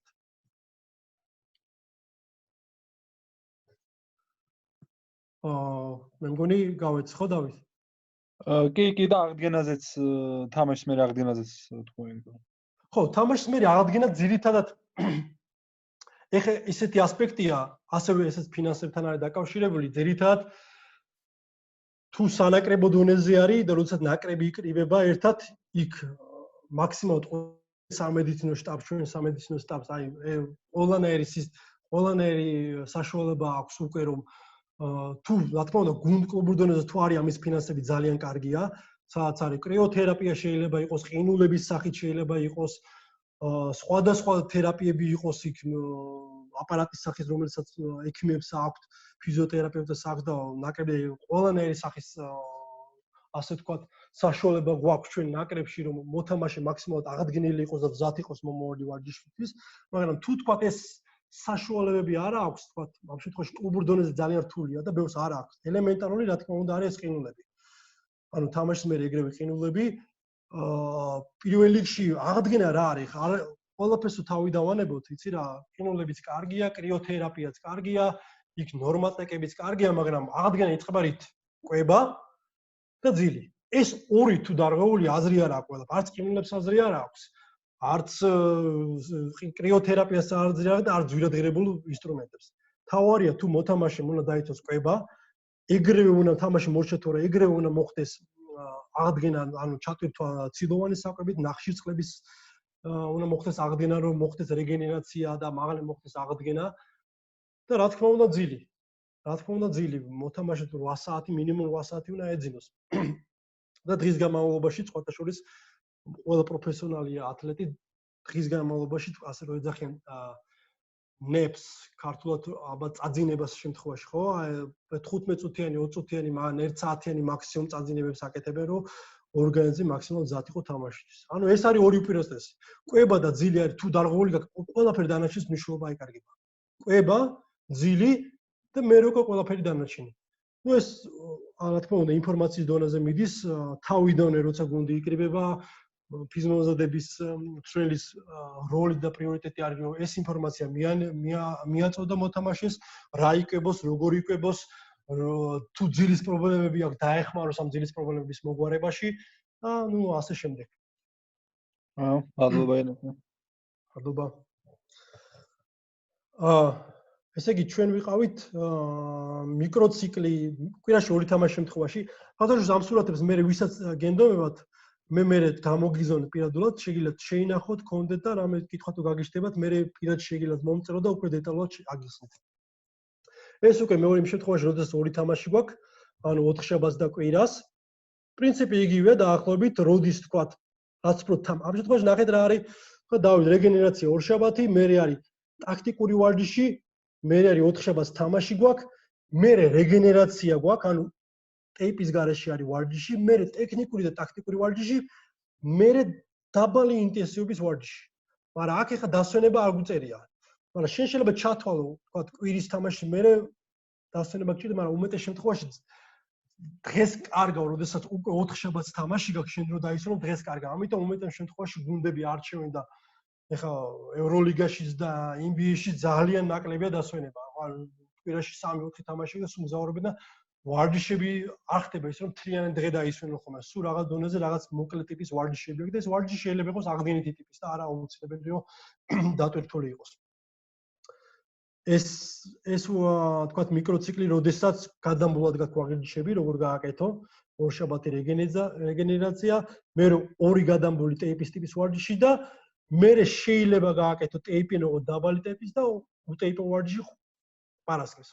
ხათაშორის მე ხა კლუბურ დონეზე რამოდენიმე წელია უკვე მწვრთნელთან ერთად ოდნავ სხვანაირი სისტემა მაქვს დანერგილი, რომელიც ფიქრობ, რომ მორგებულია და ჩემ შემთხვევაში ფიქრობ, რომ მუშაობს, აი როგორ ავიღოთ მაგალითად კვირაში ერთი თამაშის შემთხვევაში მე ესეთ სისტემას ვაკეთებ. ორშაბათი თქვათ რეგენერაცია ტეიპის გარეშე, მერე გვაქვს ტეიპიანი ვარჯიში, ორი განაბული ტეიპიანი ვარჯიში, 4 შაბათი და 3 შაბათი და 5 შაბათი ტეიპი ვარჯიში, მერე 5 შაბათი არის უტეიპი ვარჯიში. ანუ პარასკევს კი არ არის თამაშის წინ უტეიპი ვარჯიში, არამედ 5 შაბათს არის უტეიპი ვარჯიში. დაგდება ტემპის მაქსიმალურად ხოლმე სროლები, ტაქტიკური რაღაც შეიძლება იყოს, მაგრამ უკონტაქტო. თუმცა პარასკევს არის უკვე ისევ ტეიპიანი ვარჯიში, მაგრამ ნაკლები 1 საათიანი შეიძლება იყოს, მოკლე ვარჯიში, მაგრამ ტეიპიანი. ძირითადად რატო ვაკეთებთ და რატო ფიქრობთ, რომ შეიძლება ეფექტური იყოს, ვიდრე თქვა თამაშის წინა ვარჯიში უტეიპი, იმიტომ რომ თამაში როცა მოდის, უფრო მეტად მობილიზებული არის სხეული, რომ იცის, რომ თამაშის წინა ვარჯიში არის ტეიპიანი, თან თუნდაც ეძლევა საშუალება, რომ ტაქტიკური ჩანაფიქრები განავითაროს კონტაქტში. და მას აქვს უნარი საშუალება, რომ ეს განავითაროს კონტაქტში და მე უკვე თამაშიან, მაგრამ ეს ვარჯიში რა თქმა უნდა უნდა იყოს დაბალი მოცულობის და მაღალი ინტენსივობის. და მოთამაშეები რაღაც დონეზე უფრო მეტად მობილიზებულები არიან, ვიდრე თქვა წინა დღეს რომ მხოლოდ შენ სროლები გაქვს, მხოლოდ რაღაც მოკლე ვარჯიში სროლები და მეორე დღეს უცებ მაღალი ინტენსივობის თამაში გაქვს. ასე რომ შესაძლოა ჩვენ შემთხვევაში შეგიძლიათ ცადოთ ამ სისტემას იმუშაოს. მაგრამ არის მომენტი, როდესაც შეიძლება გასვლით თამაში გაქვს და გულმა იმგზავრა და ეხლა თამაშის წინა ვარჯიში იყოს მართლაც მხოლოდ მარტო უტეიპო ვარჯიში 45 წუთიანი მარტო სროლები და მეორე დღეს თამაში ხონდეს. ესაც უნდა რეალურად თვითონ პროცესში უნდა მოხდეს ამის დაგეგმარება მწვრთნელთან ურთიერთობაში. კარგით, ესენიც გავიარეთ, ამას თავისთავად შეგვიძლია პრინციპში ბოლოს უკვე გავდივართ. მე რომ მორჩებით თუ რამე კითხვა დაგჭათ, შევეცდებით მაქსიმალურად გიპასუხოთ. პრინციპში ეს არის პირამიდა, რომელიც ჩემ შემთხვევაში მე ვფიქრობ, ეს არის ფუნდამენტი ათლეტის ჩამოსაყალიბებლად და რაც უფრო ფართო არის ფუნდამენტი, მით უფრო მწვერვალი მაღალია, რომ ცათამბჯენი მაგიდგან კარგი მყარი შენობა განესაზღვრება მისი ფუნდამენტით. რაც უფრო ღრმა ფუნდამენტი პრინციპში მაგით მივხვდებით, რომ შენობა მაღალია. ანუ სხეული არის ძალიან მნიშვნელოვანი. სპორტული ათლეტიზმი, მოძრაობის ეფექტურობა, მინიმალური დისფუნქცია. ანუ ამაზე უნდა მოხდეს პატარაობიდანვე აქცენტირებულად გაკეთებული. ანუ ძალიან მნიშვნელოვანია ბავშვი თავიდანვე იყოს მსგავსი ტიპის ვარჯიშებში, ანუ არ უნდა იყოს აქცენტირებული მხოლოდ კალათბურთზე. კარგია, როდესაც გარკვეულ ასაკამდე, ახლა კალათბურთის შემთხვევაში შეიძლება 12-14 წლამდე ბავშვი სხვადასხვა სპორტზე დადიოდეს. დადიოდეს ფეხბურთზე, ჩოგბურთზე, რაგბს თამაშობდეს, ხელბურთს თამაშობდეს, ტანვარჯიშზე დადიოდეს, რომ სხეული რაც უფრო მრავალმხრივად ჩამოყალიბდება, მით უფრო უკეთესი არის. და მით უფრო ნაკლ სტატისტიკა მას აშუქებდა, რომ ბავშვები, რომლებიც ჩართული იყვნენ სხვადასხვა სპორტში, დაახლოებით 46%-ით ნაკლები იყო ტრავმები, ვიდრე მხოლოდ სპეციალიზებული იყვნენ ერთ სპორტზე. ამიტომ მნიშვნელოვანია ბავშვი ჩართული იყოს სხვადასხვა ადრე ხა ჩემი თაობის, ჩემზე ადრე თაობის ბავშვები მაქსიმალურად ეზოში ვიყავით, ხო, ეზოში თამაშობდით, სულ ეზოში ვიყავით, დარბოდით, დახვდებით წრეში, დაჭერობანა, წრეში ბურთი და ასხეული ძალიან კარგად ვითარდებოდა. ეს ჩვენთვის უკვე ეგ იყო დატვირთვა. დღეს ახლა ბავშვებს შეზღუდული აქვს იმის გამო, რომ რა თქმა უნდა, იზოლირებული უფრო ნაკლებად ჩადიან ეზოში და არ ვითარდება სხეული და ახლა ბავშვები რომ მოდიან ჩვენთან სავარჯიშოდ, რეალურად ელემენტარული სირბილი არ იციან, ელემენტარული სიარული არ იციან სწორედ. აქედან გამომდინარე ყველაფერი ბავშვებს არ აქვთ, არ იცნობენ საკუთარ სხეულს. არ არიან ჩართული აქტივობაში. ამიტომ კარგია, როდესაც თვითონ მწვრთნელი თუნდაც ის ბორებზე როცა წავა, არ არის აუცილებელი კალათბურთი, ფეხბურთი ითამაშონ, დაჭერობანა ითამაშონ, წრეში ბურთი ითამაშონ, სხვადასხვა თამაშობები გააკეთონ, რომ სხეული მაქსიმალურად კარგად განვითარდეს, იმიტომ რომ მე ეს უკვე დაეხმარება უკვე საკალათბურთო უნარები განავითარონ კარგად. ანუ ფუნდამენტის მერე ჩვენ მოგდის უნარები, მერე ვაშენებთ უნარებს, როგორიცაც სროლა, ბურთის ტარება, მოხსნა, მერე მოდის უკვე საკალათბურთო ინტელექტი, მენტალური სიმტკიცე, კომუნიკაცია და ნუ რა თქმა უნდა ბოლოში არის გული, როგორც არის ჟინის სიმტკიცე, გამბედაობა და რაც ალბათ ეს ინდივიდუალური ასპექტია შეიძლება ყველას არ ახასიათებდეს, ყველა განსხვავებულად გადმოსცემდეს ამას, ამიტომ მე ვფიქრობ, რომ აი ეს არის რეალურად ფუნდამენტი და სწორი მიმართულება, როგორც ჩამოვაყალიბოთ თანამედროვე კალათბურთელი, როგორც ათლეტი და ზოგადად სპორტსმენი. მე ვფიქრობ, ეხა ბოლოში გავედით უკვე, თუ ვინმეს რამე კითხვა აქვს, შევეცდები რომ პარალელურად გიპასუხოთ. იმედია რაღაც დონეზე უკვე პროცესშივე გავეცი კითხვებს, იმედია მოგეწონა და რაღაც დონეზე შეიძლება გამოიყენოთ დღევანდელი საუბარი, ძალიან გამეხარდება. თუ ესე იქნება. რამე კითხვა ხომ არა გაქვთ? ფიო, ერთი კითხვა დარჩა, რომელიც გიკითხავს დავითი იაშვილმა დაწერა, ბავშვის სიმაღლეში სწრაფიზდის შემთხვევაში უნდა გამოვიჩინო. ჩვენ ამ შემთხვევაში განსაკუთრებული ყურადღება, ანალიზები და ასე შემდეგ. სწრაფიზდის შემთხვევაში ანალიზები არ ვიცი, სიმართლე გითხრათ, ეხლა თუ რამე დისფუნქცია არა ინდივიდუალურია, ყველა ბავშვი თანაბარი, როგორც თავიდან ვთქვით, ყველას ბიოლოგიური ასაკი სხვადასხვა არის, ყველა სხვადასხვა ასაკში იზრდება, ზოგი თქვათ, ადრე ახდენს ამის სწრაფზრდას, ზოგი გვიან აღზრდეს, თუ რამე დისფუნქცია არ არის, რეალურად ეს პრობლემა არ არის. გააჩნია ხა რა დონეზე ხდება ამის, თუ რაღაც ბავშვს დარღვევები აქვს, ამასთან დაკავშირებით თუ იზრდება და პარალელურად რაღაც ჟამრთელობის ხრი რაღაც დარღვევები აქვს, შესაძლოა მიმართოთ თქვათ ექიმს, თუ თქვათ არ უჩივის გარდა იმისა, რომ იზრდება ბავშვი არ უჩივის რაღაც დონეზე უძილობას, რაღაც კუჭის მომნელების სისტემა აქ დარღვევა, რაღაც პრობლემა არ აქვს, ამ შემთხვევაში რაღაც საგანგაშოს მე ვერ ვხედავ. პირიქით, კარგიც არის ხა ბავშვი თუ იზრდება, ერთადერთი ვარჯიშის ხრი ძალიან მნიშვნელოვანია. ვარჯიშის ხრი უნდა მოხდეს, ამაზე აქცენტირება, იმიტომ რომ ბავშვი როცა იზრდება, მაგ დროს დატვირთვები, მით უმეტეს ფიზიკური დატვირთვები შეიძლება იყოს სავალალო. იმიტომ რომ ძვალი ახდენს ზრდას, ჩამოუყალიბებელია მაგ დროს ძვალი და დატვირთვებმა შეიძლება, ასე ვთქვათ, სტრესული მოტეხილობა გაიჩინოს. ანუ მე მგონი ქართულად ასევე დაღლილობა. ეგ ითხოვს სკოლიოს, ხო? ანუ ძვალი რო იზრდება და კუნთი რო ვერ ასწრებს. კუნთი რო ბევრი რაღაც შეიძლება იყოს სკოლიოზის გამომწვევი შეიძლება ბავშვობიდანვე იყოს რაღაც დონეზე და არ იყოს თქვა მე რო ისაღული იზრდება. ძირითადად ამ შემთხვევაში, როდესაც დატვირთვა მიდის, არის ეძახიან სტრესული stress fracture, სტრესული გატეხვა ძვალის. ანუ როდესაც იზრდება, ანუ ძვალს არ არის ჯერ შეხურცებული, მყარი არ არის და მაგ დროს თუ დატვირთვა მიიღოს სხეულმა, ადვილია რომ ძვალის პრობლემები შეექმნას. ძვალი გატყდეს, გაიბზაროს და ასე შემდეგ, რომელიც თანდათანობით ხდება. ეგრევე შეიძლება არ მოხდეს. ეს არის თანდათანობით მოხდა გაბზრდა და ნენა ვითარდა, ბოლოს ვიღებთ იმას, რომ ბავშვი უკვე პრობლემები. ამიტომ ესეთ შემთხვევაში, როცა ხედავთ, რომ ბავშვი იზრდება, მაქსიმალურად როგორც თავარი მწვრთნელი, ისე ფიზიოლოგიური უნდა იყოს ყურადღებით, რომ დატვირთვები იყოს ნაკლები. თუნდაც ის საუბარი რომ ნახტომები მაგ შემთხვევაში უფრო ნაკლები უნდა იყოს ნახტომის ტიპის ვარჯიშები, რომელიც დატვირთულია მაქსიმალურად დატვირთვას აძლევს სხეულს. ასე რომ ყურადღებით უნდა ვიყოთ მსგავსი ტიპის შემთხვევაში, რომ არ მოხდეს გადაჭარბებული დატვირთვა. კიდე რამე კითხვა ხომ არ გაქვთ? შატში. მოხმე რამე კითხვა ხო არა რომელიც მე მაქვს ერთი შეკითხვა. მე მაქვს ისევ ერთი შეკითხვა, თუ მე ვარ ხოლმე რა ეგეთი.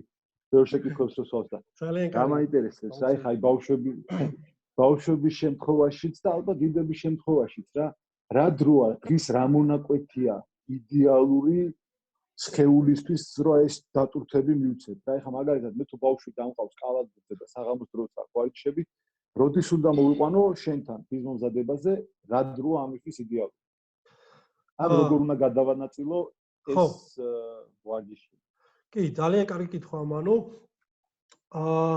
ესე კონკრეტული პასუხი პრინციპში ამაზე არ არსებობს, იმიტომ რომ ინდივიდუალური, ან თქვა მაგალითად პროფესიულ მოთამაშეებში ყველა ინდივიდუალურად არჩევს. ზოგი თქვა ეძახიან დილის სპორტსმენი, ზოგი საღამოთი ურჩევნია ხოლმე. ბავშვის შემთხვევაში კარგია ვიცოდეთ, რომ თუ თქვა დილით ხდება ამაზე აქცენტირება, ხო? ბავშვი უნდა იყოს ნაჭამი, აუცილებლად საკები დონეზე უნდა მიღებული კონდეს და სხეული იყოს მზად. ხა კარგია, იდეალური არის როდის? აი მაგალითად ჩვენ ყველა ადამიანი ზის სისტემაზე ვართ აგებული, ხო?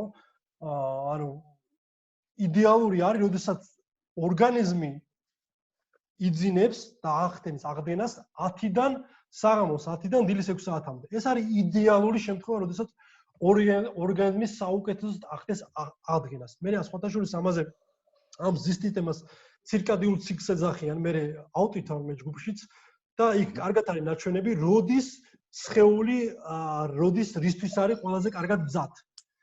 თუ ამ შემთხვევაში ხდება ესე, როდესაც რაც ალბათ იშვიათობაა, ეხა ყველას რა თქმა უნდა, მით უმეტეს საქართველოში ხა 10-დან 6 საათამდე ალბათ ძალიან ცოტა ბავშვს და მით უმეტეს ძალიან ცოტა პროფესიონალ სპორტსმენს ზინავს და ახერხებს ამას.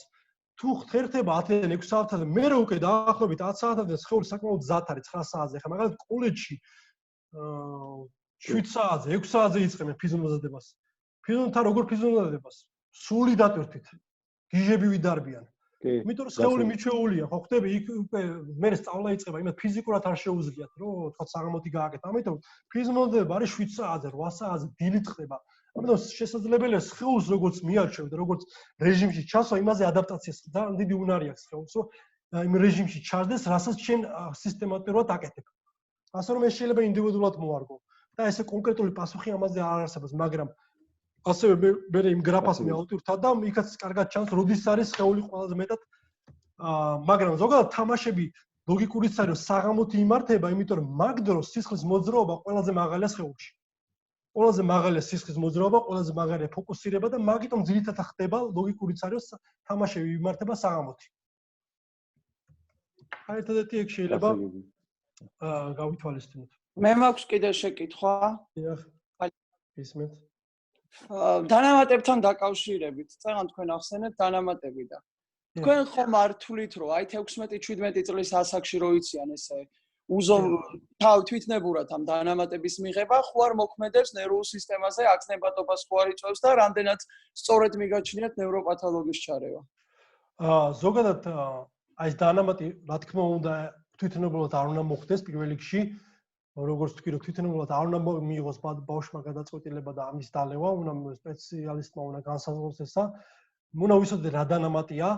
კონკრეტული ზოგი დანამატი, რომელიც მაგალითად ენერგეტიკული სახის დანამატები, რომელსაც მე პირადად რეალურად ძალიან იშვიათად ურჩევდი მით უმეტეს ბავშვებს და ძალიან იშვიათია, როდესაც შესაძლებელია თქვა, ხდება ამის რაღაც კონკრეტული ენერგეტიკული სახის დანამატები. მაგალითად კოფეინი ენერგეტიკული სახისაა, ხო? ჩვენ კოფეინს ძალიან აქტიურად გამოიყენება სპორტში, ვარჯიშის წინაც სვავენ, თამაშის წინაც სვავენ, ელიტარულ სპორტში, მაგრამ არ არის სასურველი ბავშვებში იყოს. თუ ენერგეტიკული სახის დანამატია, მე მაქსიმალურად ნებისმიერ ასაკში ბავშვებს არ ვაძლევ რეკომენდაციას, რომ ენერგეტიკული სახის დანამატი მიიღოს, იმიტომ რომ რა თქმა უნდა ამის აღზნება და მოხდა. ბავშვს საკმარისად ენერგია უნდა ჰქონდეს, საკვებით სწორედ უნდა იკვებებოდეს, საკმარისად ენერგია უნდა ჰქონდეს, რომ არ დაჭირდეს გარე სტიმულირება. ამიტომ ყველანაირი ენერგეტიკული დანამატი, რომელიც თუნდაც კოფეინის სახით ნერვულ სისტემაზე მოქმედებს, ბავშვებში რეკომენდაციას არ შეიძლება და მე არანაირად არ ვაძლევ. მაგრამ ეხლა პრინციპში კოფეინის ვიზახით, მაგრამ ბავშვი εν რაოდენობით კოკაკოლას უსვამს. კოკაკოლაში მე მგონი ერთ ბოთლში არის 80 მილიგრამი კოფეინი. ყავაში არის 100-დან 200 მილიგრამამდე. ეხლა როგორ ფიქრობთ, ბავშვი კოკაკოლას რო სვამს, დღის განმავლობაში 200 მილიგრამ კოფეინს არიღებს, როგორ არიღებს? ასე რომ ის შეიძლება ენერგეტიკულ სასმელს არიღებს, მაგრამ კოკაკოლას სახით რო სვამს, უკვე ის აგზნებული არის ბავშვი. აქედან გამომდინარე, მაგიტომ მნიშვნელოვანია, რომ აი თუ ეს ტიპის ჩვენ დანამატებზე ვსაუბრობთ, მაგრამ აქვე გვაქვს მაგალითი, რომ კოკაკოლა ესეთი სახის დანამატები რამხელა ენერგიულ აღზნებადობას იწვევს და ნერვულ სისტემაზე მოქმედებს და ეგაც უნდა ავზღუდოთ. მაგრამ თუ დანამატი არის საუბარი თქვა, როგორც ვისაუბრეთ ჩვენ დ-ვიტამინზე, ომეგა-3-ზე. არა, მაგაზე არა, უბრალოდ გეუბნებით აი რო იღებენ ეს თვითნებურად, რომ აი კი, თვითნებურად არ უნდა მოხდეს. დანამატი, რომელიც იწვევს აღზნებადობას ბავშვებში მით უმეტეს არ უნდა იყოს დასაშვები. არც არის სასურველი აქედან გამომდინარე, ბავშვი საკმარისი ენერგია უნდა ჰქონდეს, იმას არ ჭირდებოდეს არანაირი სტიმულირება ცალკე, მაგრამ ცირა ბავშვებს აქვთ, გინდა არ გინდა აქვთ სურვილი. რომ შენ შეიძლება ვერც გააკონტროლო, თვითონ ავიდეს და რაღაცა დალიოს. ამიტომ ჩვენ მაქსიმალურად ინფორმაცია უნდა მოვაწოდოთ, რომ ესეთი ტიპის დანამატები ბავშვმა არ უნდა მიიღოს, მაგრამ ხო ხდებით კოკაკოლასაც სვავენ და ის 1000 ბუმი რო არის და რედბულებს სვავენ ბავშვები, რაც მე კატეგორიულად ბავშვებში არ ვერთანხმები და არ არის აუცილებელი და არც არის საჭირო, რომ რედბული ტიპის დანამატები ბავშვმა მიიღოს, იმიტომ რომ მას საკმარისი ენერგია უნდა ჰქონდეს იმისათვის, რომ მოვიდეს ვარჯიშზე ბორდე დაიხარჯოს და მოვიდეს და თამაში ითამაშოს. ანუ თუ ისეთი დანამატი, რომელიც მოქმედებს ნერვულ სისტემაზე, ეგეთი დანამატი ბავშვების შემთხვევაში არ უნდა იქნეს გამოყენება, მაგრამ ათლეტებში და პროფესიონალ ათლეტებში ეს გამოიყენება. აპრობირებულიც არის და ეს კოფეინის ტიპის დანამატებს იყენებენ, იმიტომ რომ ათლეტი არის, ისე ვისაუბროთ, რომ ცხოვრებაში ძალიან ბევრი პრობლემა აქვს, მოდის ვარჯიშში, შეიძლება დაღლილია, შეიძლება რაღაც არ არის მზად და მან ეს სტიმულაციის მიხედვით რაღაც კოფეინის სახით რაღაც დანამატი მიიღოს. ან რაღაც არსებობს კიდე ძალიან ბეტა-ალანინი, რომელიც ამინომჟავა ჩვეულებრივ გამოინახება. ბეტა-ალანინის სახით მიიღოს დანამატი, რომელიც აძლევს ელემენტარულად საშუალებას, რომ მეტი ენერგიით ჩაერთოს ვარჯიშში. ამიტომ შესაძლებელია ჩავარდოთ, უბრალოდ ვიცოდეთ რა ტიპის რა ასაკთან გვაქვს საქმე და რისთვის არის საჭირო. მადლობა დიდი, მადლობა. მადლობა თქვენ. რამოდენიმე კითხვა კიდევ ირაკლი, ფიზიკურ ვარჯიშთან დაკავშირებით საფარს ეხება. ან ასფალტი უხეში საფარი არ არისო, ხო, რეკომენდებული რა სიტყვი და ასევე ფუტვორკები და დაცვაზე ვარჯიშები ფეხებით, ანუ ასე რომ ვთქვათ, რა ასაკიდან არის რეკომენდებულია. ერთის კარგი კითხვა. ანუ საფარზე ამდენად. კი, ძალიან კარგი კითხვა. საფარი ძალიან მნიშვნელოვანია. საფარი ძალიან მნიშვნელოვანია, მით უმეტეს ვიცოდეთ რა სპორტთან გვაქვს საქმე. ასფალტი მე კატეგორიულად ვთქვათ, ვეწინააღმდეგები ასფალტზე ნებისმიერი ტიპის ვარჯიშს. არ აქვს მნიშვნელობა ეს შუა სეზონი იქნება, მით უმეტეს შუა სეზონი არ აქვს მნიშვნელობა.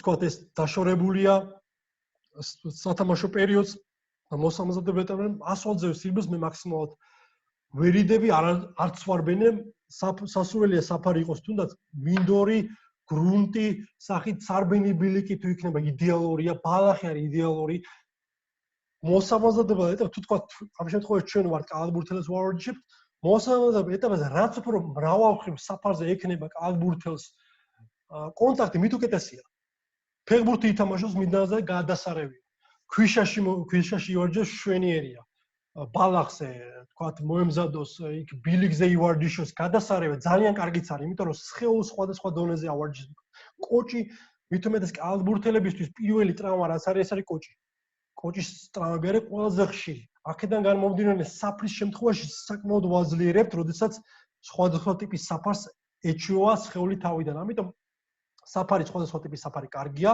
მაგრამ ბეტონს ასფალტს უნდა მოვერიდოთ მაქსიმალურად მაგრამ ასევე ეს საფარი რაც უფრო ახლოს უახლოვდები თამაშებს უკებს მაქსიმალურად გადავდივართ კონკრეტულ საფარზე რაზეც გვიძებს თამაში თუ ვარჯიშობ და თამაშობ ჩვენ უკვე დარბაზში პარკეტზე შუა სეზონში უნდა იყოს მხოლოდ და მხოლოდ აქცენტირებული პარკეტზე ნახტო კიდე რა აჯილიტი იყო მე როგორც სისხარტეზე ხო ფუტვორკები ხო რომელი ანუ ფუტვორკები დაცვაში ბატონო მოძრაობა კი ძალიან კარგია ბავშვობით ზოგადად აქცენტირება რაც უფრო პატარა ასაკიდან იქნება აქცენტირება სისტრაფეზე სისხარტეზე აი მსგავსი ტიპის ფუტვორკებზე როდესაც კონუსთან აი კიბეებით ოკეთება ხო უკეთესია უპირატესიც არის დამეჯერეთ აი სირბილებს და გარეთ დისტანციების სირბილებს 1000 ჯერ ჯობია მსგავსი ტიპის ვარჯიშები გააკეთო იმიტომ რომ მეცნიერულად დამტკიცებულია რომ რაღაც ასაკამდე თუ განავითარებ სისტრაფეს სისხარტეს მე იმის მერე უკვე აღარ ვითარდება თუ მომწიფების ასაკამდე ეს თქვა შუალედი გაქვს სხეულს აქვს შუალედი ეს შუალედი ინდივიდუალური მაგრამ თუ რაღაც ასაკამდე შენ ეს არ განავითარე მე უკვე დაკარგული გაქვს მე უკვე ვეღარ განავითარე ამიტომ არის მნიშვნელოვანი სისტრაფეს მაქსიმალურად სისტრაფეს ორიენტირებული ბავშვი მაშინ სისხარტეზე თამაშობანი სხვადასხვა თამაშობანი ის აჯილიტი ის სისხარტეზე ის კიბეების საშუალება ბავშვობის პატარაობიდან არის ძალიან კარგი იმიტომ რომ მე უკვე რაღაც ასაკამდე რომ მიაღწევს ბავშვი მე კარგავთ ვეღარ განავითარე მაქსიმუმ 1% შეიძლება გავზადო არც კი ამიტომ ძალიან კარგია რომ ბავშვობიდანვე ამაზე იყოს აქცენტირებული უფრო ვიდრე თქვა გავიყონო და ტყეში ვარბენინო და ამას რეალურად სპორტისთვის ჩვენ შემთხვევაში არანაირი შედეგი არ გვაქვს. კიდევ ერთი შეკითხვა ბავშვებში მობილურობის განვითარებასთან დაკავშირებით რომელ მეთოდს ანიჭება უპირატესობა რომ მობილურობა განვითარდეს ბავშვებში? მეთოდი ასე ვთქვათ მეთოდი შეიძლება ბევრნაირი იყოს გააჩენს ამ შემთხვევაში მობილურობა ეხება სახსის მობილურობას არის მოქნილობა და არის მობილურობა მოქნილობის შემთხვევაში ჩვენ გვაქვს კუნთოვან სისტემაზე და მობილურობა როცა სახსრები არის. ძირითადად ბავშვი უკვე საკმაოდ მობილური არის ბავშვობიდან. თუ რა თქმა უნდა რაღაც დისფუნქცია არ არის, საკმაოდ მობილურები არიან. თქვა ბუქნი ძალიან კარგი აქვს, მაგრამ ასევე მობილურობას და მოქნობას კარგავენ, როდესაც მომწიფების ასაკში შედიან. ხო, როდესაც ძვალი ხდება, როდესაც სწრაფად ხდება ზრდა, მაშინ კარგავენ მოქნობას. აი, მაშინ შეიძლება განსაკუთრებული აქცენტირება მოხდეს ამაზე, რომ სახსის მობილურობაზე იქნეს აქცენტირება, როდესაც სხეული კარგას მობილურობაზე ჩვენ ამაზე აქცენტირება გავაკეთოთ. თუ რამე დისფუნქცია აქვს ბავშვს პატარობიდან აქცენტირება მოხდეს, მაგრამ შინ შემთხვევაში პატარებს საკმაოდ მოძრაობები არიან და ნაკლებად ჭირდებათ ამაზე აქცენტირება და პირიქით მობილურობაზე ნაკლებად უფრო ძალაზე ორიენტირებული, უფრო სისწრაფეზე ორიენტირებული და ჩვენ არც დავჭირდეს ზედმეტი მობილურობის ვარჯიშებით საკეკეთება. თუ რა თქმა უნდა ბავშვს ამის პრობლემა აქვს, რა თქმა უნდა გავაკეთოთ, მაგრამ სხეული როგორც ყალიბდება, მე რო უკვე მომწიფების ასაკს გადის და ასე ვთქვათ ასაკს იძენს სხეული, მე უფრო კარგავს მობილურობას და მე ძალიან მნიშვნელოვანია მაგალითად პროფესიონალ სპორტსმენებს და მე უკვე ვარჯიშის სისტემაში აქტიურად ყოველდღიურად მაქვს ჩართული მობილურობის ტიპის ვარჯიშები, რომ ეს არ მოხდეს ამის დაკარგვა.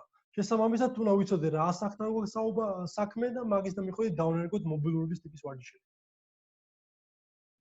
კიდევ ერთი შეკითხვაა სიმაღლეში ზრდასთან დაკავშირებით, ანუ სიმაღლეში ბავშვებში სიმაღლეში სტიმულირების რა ხერხის და რა მეთოდის რჩევა შეგიძლია შენ გამოცდილებიდან გამომდინარე?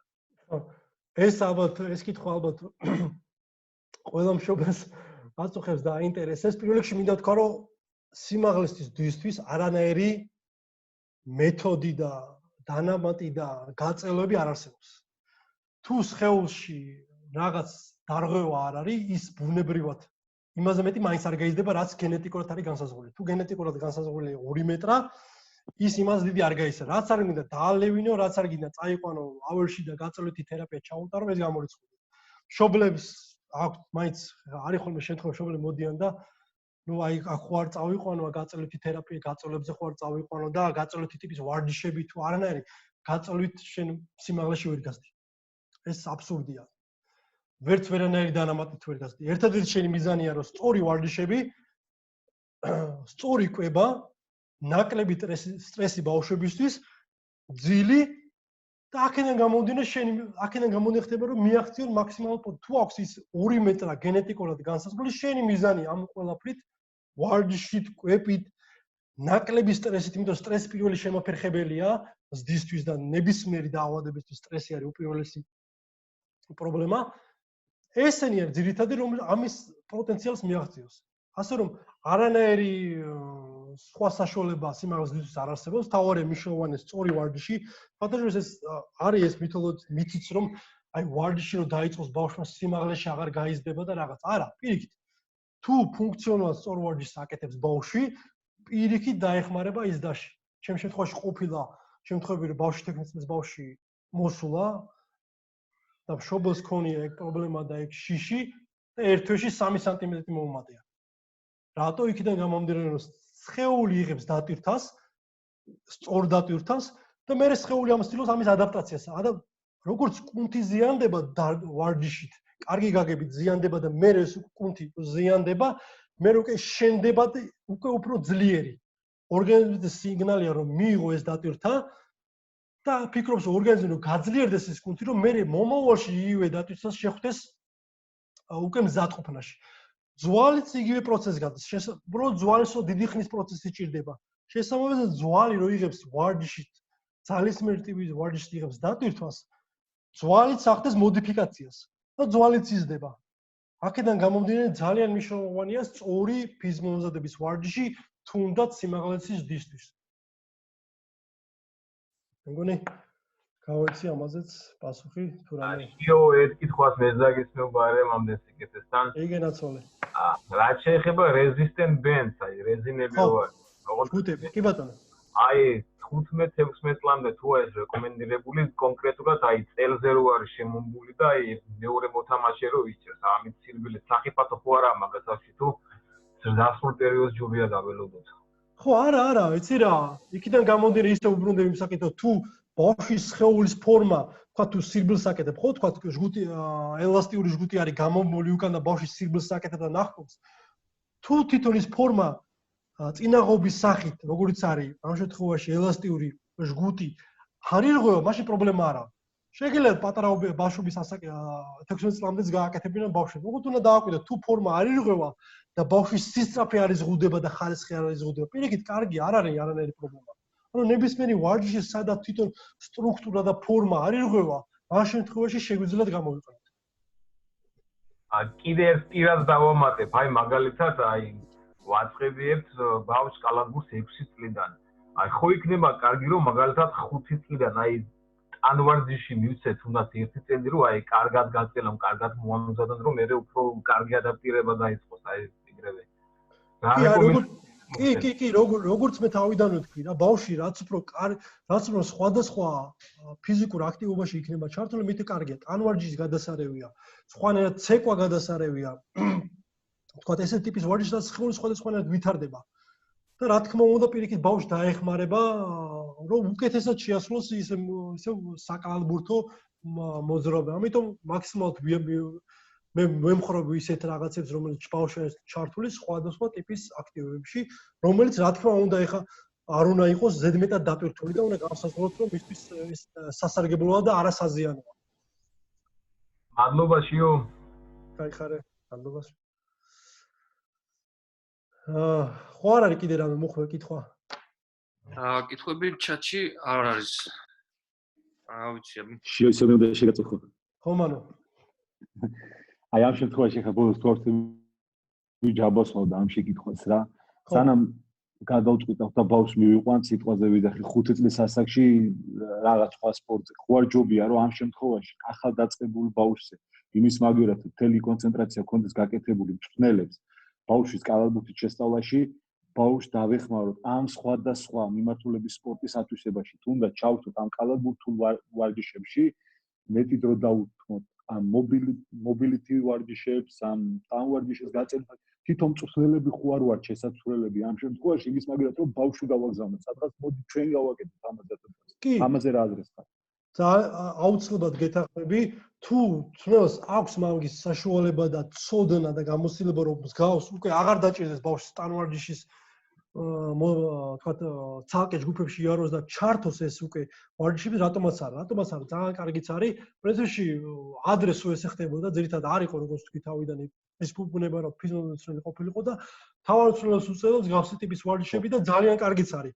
თუ შესაძლებლობა და ამის უნარი და გამოცდილება აქვს ნოს ძალიან კარგია ესეთი ტიპის ვარჯიშები ჩართოს რატომაც არა კი და თან ამ შემთხვევაში როცა გვინდა რომ რაც შეიძლება სახალისო იყოს ბავშვს რეალურად შეუყვარდეს დარბაზში მოსვლა ხო ჩვენ 5 წლის და 6 წლის ბავშვს კალათბურთს ვერ ვასწავლეთ ხო ეგრე მართალია აუცილებელიც არის ბავშვს შეკითხვა კი მომეწონა მაგრამ მაინც მგონია რომ შესაძლებელია ეს მოედანზე კი აუცილებელი რა თქმა უნდა შესაძლებელია და ბავშვის რა არის მნიშვნელოვანი ბავშვის მნიშვნელოვანია იყოს ვარჯიშის სახალისო არ უნდა იყოს მონოტორული და რაც უფრო სახალისო ტიპის ვარჯიში იქნება ის უფრო მარტივად ისწავლეს სტუდენტის ბურთის ტარებას ამიტომ კი გეთანხმები და ძალიან გარკვეულ სხვათაშორის მე ამაზე კვლევასაც დავდებ მე ვისაუბრე კიდევაც რომ რა ასაკიდან სხვადასხვა ამაზე კვლევაც არის დადებული რა ასაკიდან რა სპორტზე არის მნიშვნელოვანი რომ გადაერთოს ბავშვი უკვე სპეციალიზებულ ვარჯიშზე აი მაგალითად კალათბურთელებზე თუ არ ვწდები ოპტიმალური არის 12-დან 14 წლიდან უკვე გადაერთოს აქცენტირებულად მხოლოდ კალათბურთზე მანამდე სასურველია რომ რამოდენიმე სპორტში იყოს ჩართული მაგალითად კოლეჯში ამერიკაში ძირითადად ეგრეა 12 წლამდე ბავშვი სხვადასხვა სპორტზე არის ჩართული მისთვის ერთი სპორტი შეიძლება აირჩიოს კალათბურთი მაგრამ აუცილებლად უნდა ჰქონდეს მეორე სპორტი რომელიმე სხვა ამიტომ ყველა სპორტს სხვადასხვანაირად როგორც ვთქვით კალათბურთს აქვს 12-დან 14 წლამდე 12-დან ამასაკიდან უფრო არის კარგი როცა დაიწყოს სპეციალიზებული ვარჯიში რაკს აქვს თუ არ ვწდები 15 წლიდან შეგიძლია მანამდე სასურველია სხვადასხვა სპორტი და ესე რამოდენიმე სტატისტიკა არსებობს სადაც სხვადასხვა სპორტს სხვადასხვა ასაკიდან ჩოგბურთი შეიძლება ცოტა ადრე ქონდეს ხო 10 წლიდან 8 წლიდან და რომელიც სპორტი რომელიც არის მაქსიმალურად აქცენტირებული დამოკიდებული უნარებზე დეტალურ უნარებზე მაგათთან შეიძლება უფრო ადრე იყოს ხო ხტები გასაგებია მადლობა მადლობა. ხო არ არის მოხმე რამე კითხვა? არა, არ არის კითხვა. მოკლედ დიდი მადლობა. თავად ისაუბრე. ნიკა. არ დატოვე. აი ნიკას აკითხვა და მოდი. დიდი მადლობა შიო ყველა. მე ერთი თხოვნა მექნება რომ თუ შეგიძლია აქ გითხრა ან ჯგუფში ატვირთო მე აი რო თქვი ვარჯიშები ნერვული სისტემისთვის ანუ აი ფიშკის დასწრებაზე აღება და მსგავსი ვარჯიშები ანუ 1-2-3 მეც ვიცი მაგრამ რაღაც რაოდენობა რაც შენ იცი რომ გაგვიზია რომ რამდენიმე ბევრი სახის ვარჯიში რომ ერთი და იგივე არ იყოს ხოლმე დავუშვათ როცა ჩავთავთ სულ სხვადასხვა მივცეთ რომ უფრო მრავალფეროვანი არსენალი ქონდეს ჩვენთვის მწვრთნელებს კი ძალიან კარგია მე ხარ რამოდენიმე მაქვს მაგრამ მე ამ დღეების განმავლობაში ეხლა შეიძლება უცებ არ მაქვს ყველა ერთად მოვიძიებ მოვკრიბა ვარჯიშებს და მე კოლაჟს გავაკეთებ და ავტვირთავ რომ სხვადასხვა ვარჯიში იყოს და მონოტორული არ იყოს მართალი ხარ და კარგიც იქნება რომ ერთი და იგივე ვარჯიში არ გააკეთო მადლობა შიო დიდი მადლობა შიო მადლობა ყველას მადლობა შიო იმედია რომ შევეცადე მადლობა შიო გამეცა პასუხებს რაც გქონდა და ძალიან საინტერესო